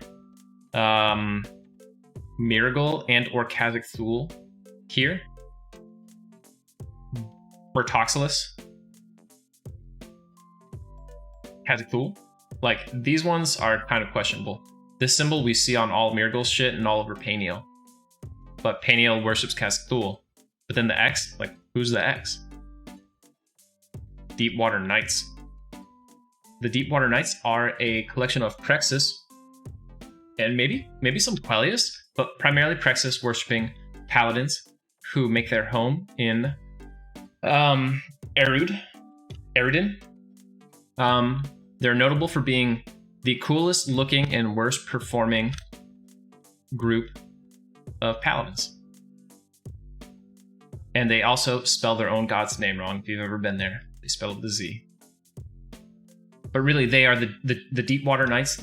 They are the place that we most remember them in Classic is like the Deepwater Harpoon, right? Because pretty much every paladin gets one of those these days. And you might look at the Deepwater Harpoon and wonder why it comes from a, I think, half-elf paladin from Freeport. Like, why is she the one giving you a Deepwater Harpoon?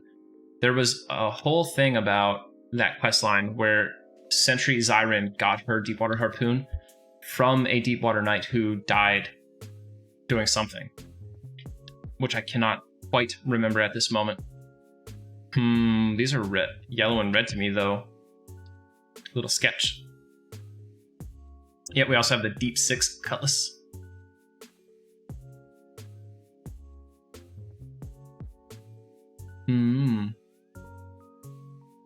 You're confident, Alavaz, because like we're betting this character's whole existence on that.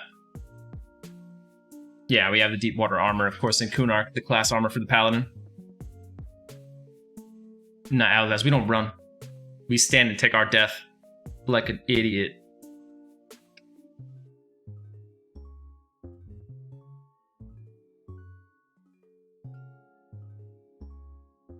Wolf, what's going on, dude? Good to see you.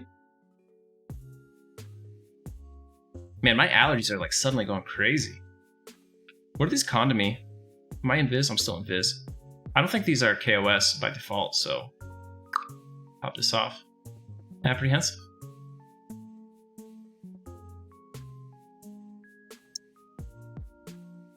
Yeah, I'll pull him up. Oh, there's somebody else in here? A level 27 Berserker. Sluggard. Yeah, I'll pull him in there. I might get some ads though right now, this Aviac in particular. Nice, wow. That's crazy on a level 4. What are you doing for your plat? Selling like bone chips and silks and stuff?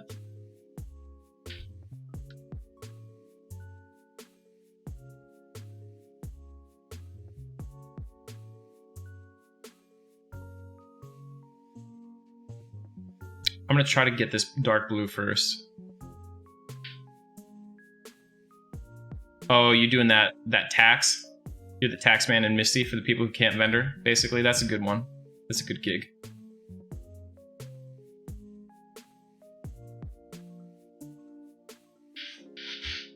Well, Liverflap, a Zerker will not be open on Agnar because they never got to the expansion where Zerkers become a thing. So I wouldn't worry about Zerkers, but a Beast Lord is a new-ish class in that timeline that is available. Zerkers are gates of Discord. Yeah. Sorry to burst your bubble there.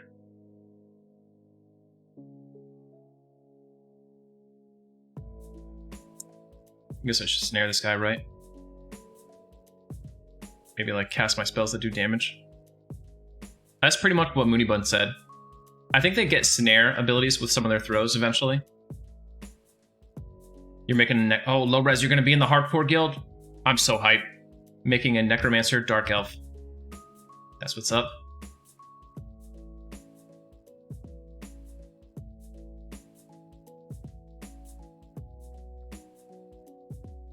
I've never seen that Cthulhu movie underwater. Damn, what's going on here? My guy's rounding him up.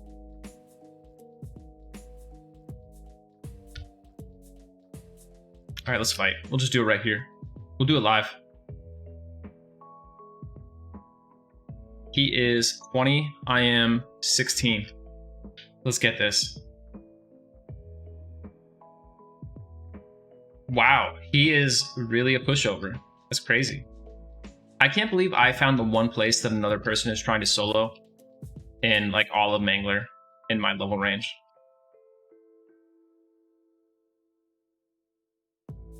Like there are 600 zones available and this guy's like, this man came to my exact same camp. All right, we're losing, guys.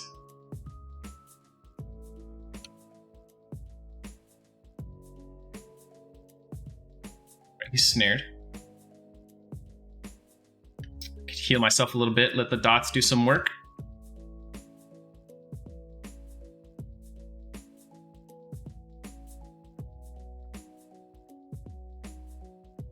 Venetti, this is on Mangler, yeah.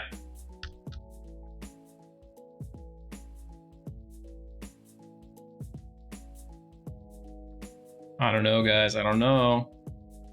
Because Munibun Alavaz assured me that I would defeat him. We're dying. We need to go. We need to go. Alavaz, I have performed worse than you expected, but it's okay. He was really easy for a retcon. Dude, what if Alavaz was sitting on the other side of the zone line ready to just PK me the moment I zoned over? Like, that was his whole strategy. He's like, yeah, try it. Just zone if you need to. And then he's like a level 90 ranger just one-shots me.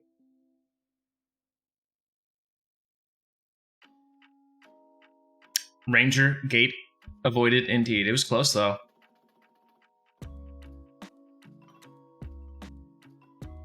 Yo, Field of Bone is dangerous like that, man. It's like probably the most dangerous newbie zone in the game. Most of the really dangerous newbie zones also suck, like Inathul and Firat. But Field of Bone is crazy because it's very dangerous and also a really awesome newbie zone.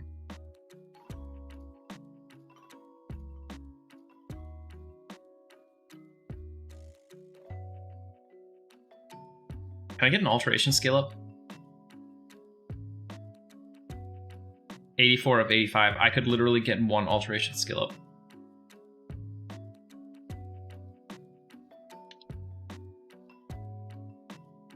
I'm weaker than your average ranger, Alavaz. That's the problem. There we go. Maxed out our alteration for this level. Feels good.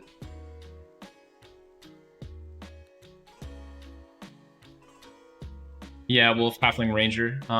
It's available, you know, in some of the later expansions. P99 doesn't get to enjoy this amazing content. Let me take off my helmet so you can see my beautiful face. I'm Bill the Butcher from Gangs of New York. It's a secret though, don't tell anybody.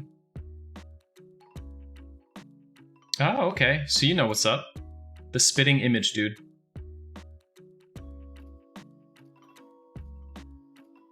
Degan, yeah. I've got the tentative rules like up in the Discord right now. I was letting people like play around with them and tell me which rules sucked and which rules we should add. But if you guys are not in the Discord, jump in there because that's going to be the main place that we coordinate this February 15th guild. That's where I'm going to have the roster set up so you can see what other people are playing. That's where you could look at the full list of bounty mobs, and we're going to keep expanding that too because right now I've only really done classic mobs on the bounty list. So jump in there. If you jump in the Discord and you don't automatically give yourself permissions, I will eventually give you permissions, like when I'm not streaming usually, but you can literally just click the green check mark in the welcome section and it will automatically set you up. Yeah, I pride myself on having a relatively active Discord. It's not like most streamer Discords where there's like no chat except for like some announcement message. We never shut up in there. Yeah, you're right, Alvaz.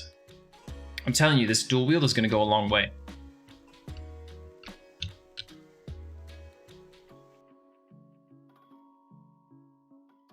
I can't wait to get a Null Slayer. Null Slayer is going to be the best.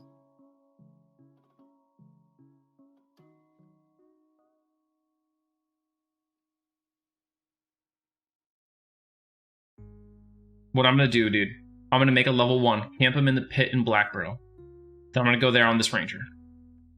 Camp Lord Eldom. When I see him spawn, I'm going to log the level 1 in, rush him, get the harm touch out, log back into this character, and then solo.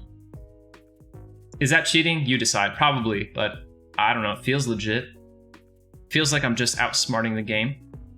There was a yellow one up here before. I could probably have killed that, because I was pretty dang close.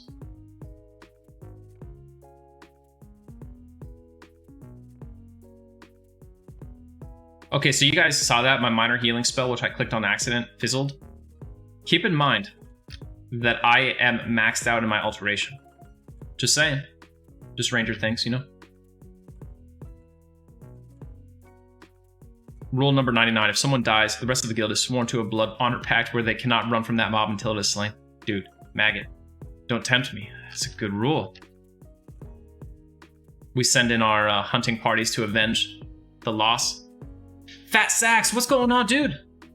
Fat Sax, I was looking for you. to give you that ping fuzzle cutter lore.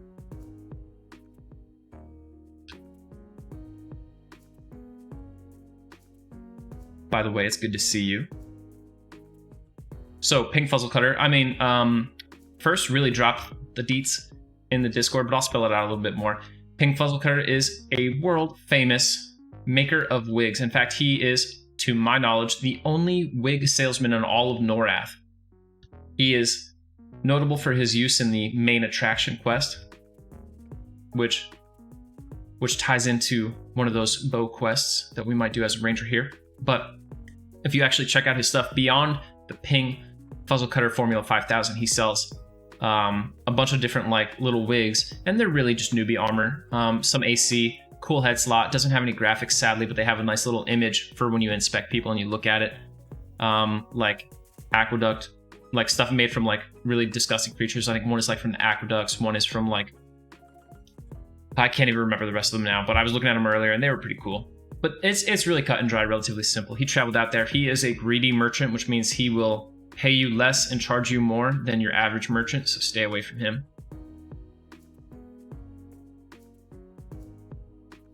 Steven Smalls, we are not allowed to use any cash shop items. No potions, no cash shop bags, no cash shop any other items. So the potions you could use would be alchemist potions from the shamans in the guild.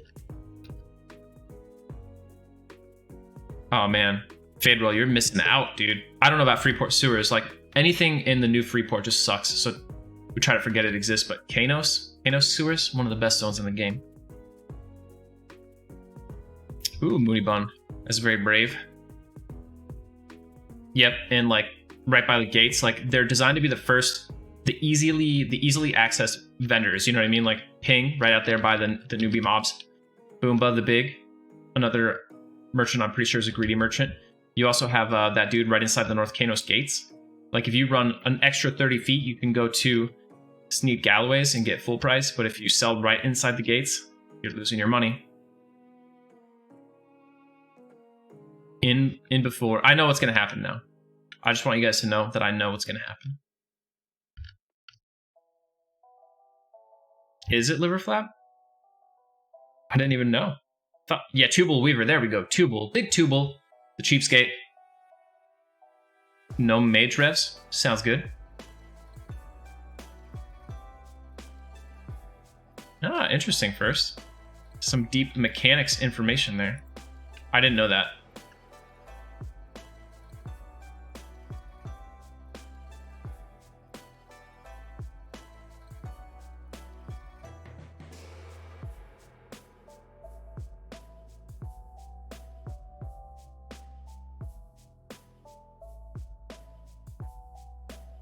These guys really are not doing much damage to me. That's crazy.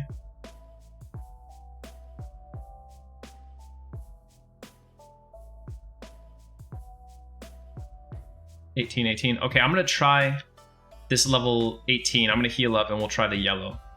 Level 20 was too high, but I think 18 we could probably do.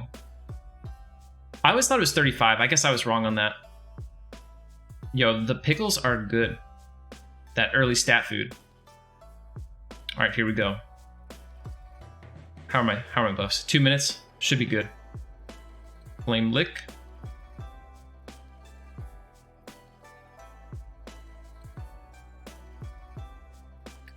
All right, flame lick got him to 99%. It's doing work. Oh man, that is the best level on P99 right there. Don't have to press that book. By that point, you've built the habit up so much that you don't even care. That's the worst part. They make you like it before they get rid of it.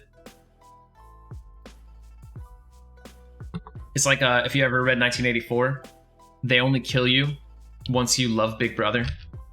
You only get rid of the meditation book once you have been fully immersed in the meditation book, and you always click it even though you don't have to click it anymore.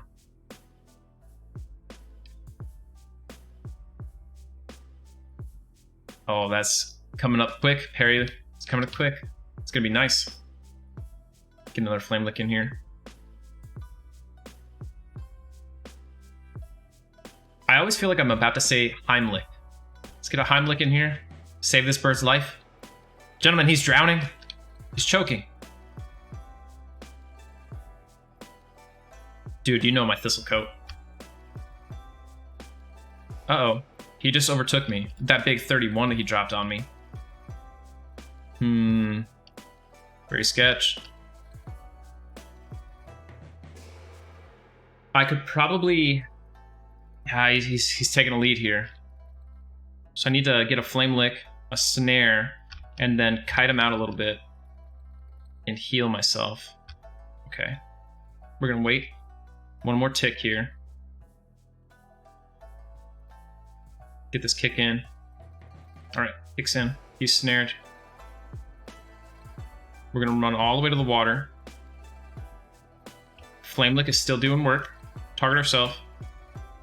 Pause, turn, minor healing. Another minor healing. Oh, add. Kill me. We're actually... We might still be good, though. Let's get another flame lick in. Okay. Snare you too, dude. I'll snare you, man. Back up. Uh-oh. Interrupted. Okay. Time to put some swords in this guy. What do we think, chat? Are we going down, or are we going to make this happen? Time left on snare. He's running. 24 seconds. I think we're good.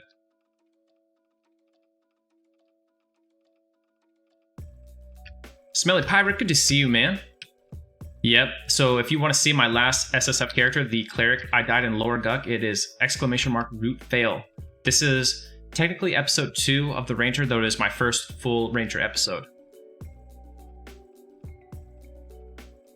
Dude, what if I dropped that big Invoke Lightning and Misty here aggroed and murdered me? Hey, we got him. What's up, Aviac? You don't want this.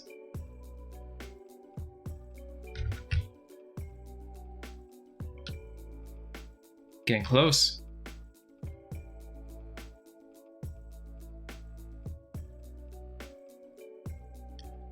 Yeah, Flame Lick is actually like deceptively kind of good.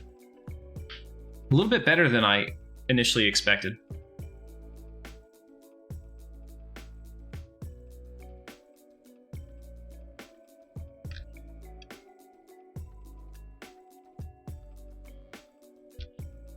Liverflap, Aviac should be a playable race. There was supposed to be an Aviac dungeon. That's a good point.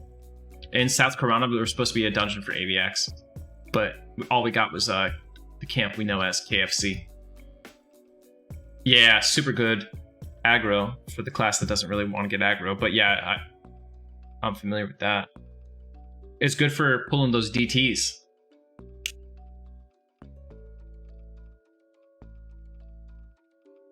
We need Null, Goblin, Orc, Aviac. Just give us like the monster playable race package. Boom, put them in. You guys already know how I feel about the Shissar, right?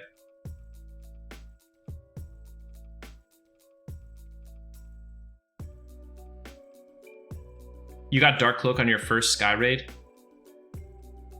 That's the way to do it. Go to one plane of Sky Raid, get Ariadriorn and your Dark Cloak of the Sky. And your bow, get the Wind Striker, right? Telling you, Medusa, why can't we play that KFC?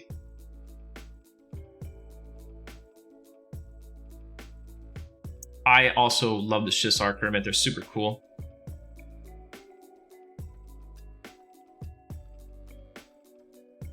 I'm excited to see more of Project N Moonibun. I'm trying not to look at it too much until it's like further in, you know, because I don't want to get another Pantheon situation, which I love Pantheon, but I wish I discovered Pantheon in like 2020. So I hadn't been waiting for years and years for it, you know? Oh, hey, they drop loot. Is this Rusty? Yes. Good old Rusty longsword and some silk I never want to see again. All right, we're full on this. So start healing.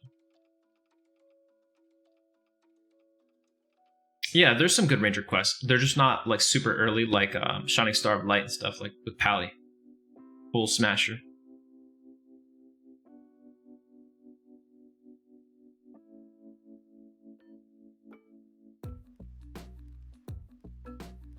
There's some quests like, yeah, I would love to do the IVH quest lines, but like some of them are really hard. The breastplate requires Meldrath, which is like a level 46 Necromancer mob, right?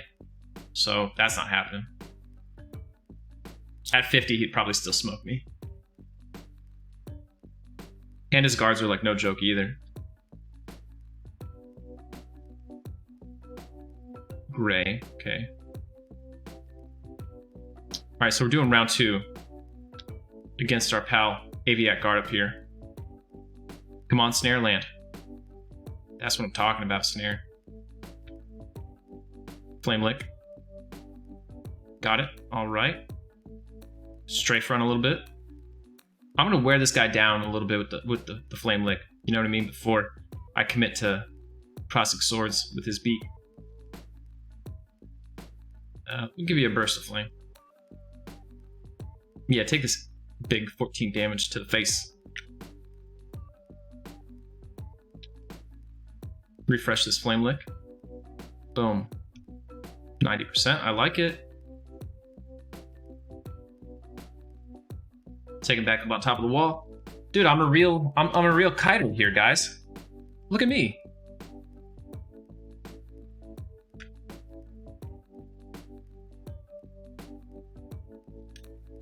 Right, yeah, exactly, Mert. Whoa, whoa. Yo, P-Sharky, what's going on, dude? Good to see you, man. Yo, Sharky, earlier we were at like 165. It was nuts. Alright. Now this guy has no chance. Easy win. And we're in. Hey, Noob Cake, good night, dude. Let me know what anime you're watching. I'll catch him up too. Is Maldrath like 35? Dude, he's hard though. Way hard. So intense, man. I had to press 4 buttons. Can you believe this? 4 buttons. Dude, do you guys spy on this booty over here? Don't tell Twitch they'll ban me. Against the TOS.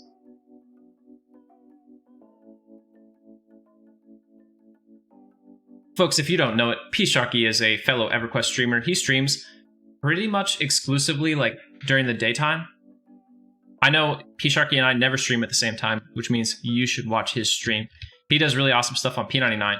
He's got like a million high-level characters. He does an Enchanter, a Bard, all those classes that are hard to play by Everquest standards. P-Sharky rocks him. And yes, he does do that Bard on P99 with no melody. He's getting carpal tunnel for your entertainment value. Please check him out.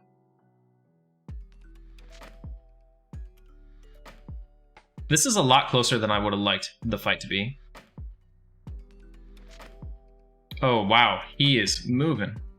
Okay, Snare, do your thing.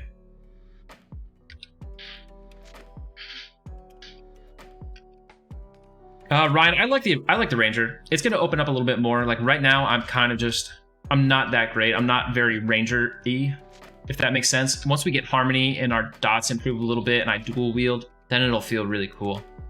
I'm aiming to get a Null Slayer and a PGT and use that combo. Maybe switch to an XR Berserker Club at some point. But I really want to get the Null Slayer on this character. For right now, we are rocking that Combine Longsword Shiny Brass Shield combo.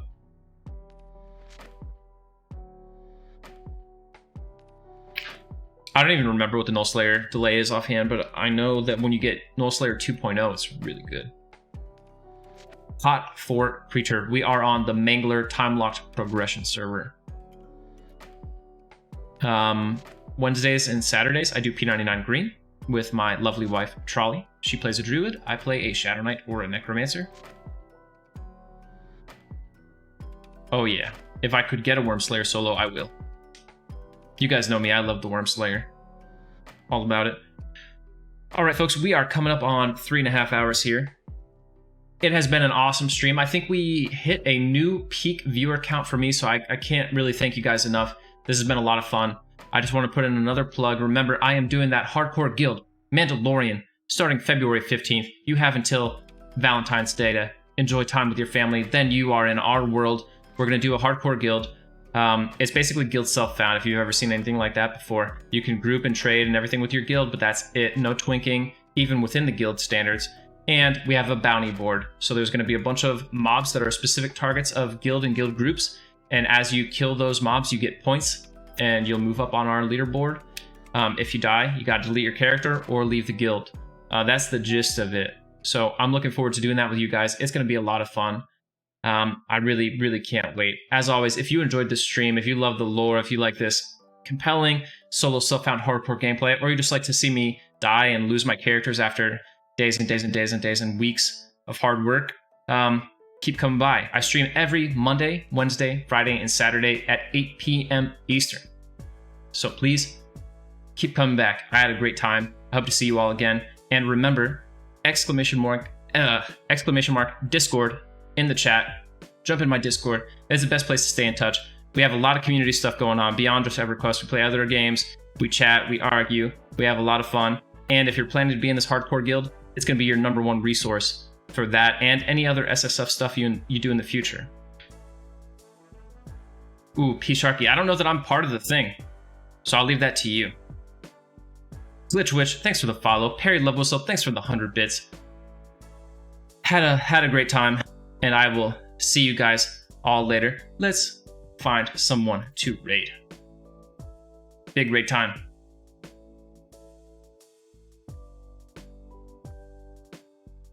What are we thinking, folks?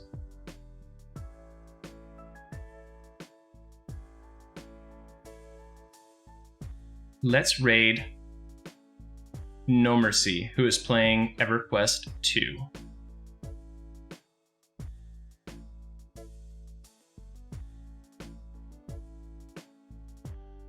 All right, folks, we're queuing up that raid. Jump in there. Let's show No Mercy some love. When you land in there, spam that chat. I can't wait. Show them that energy. Good to see you, P Sharky. And here we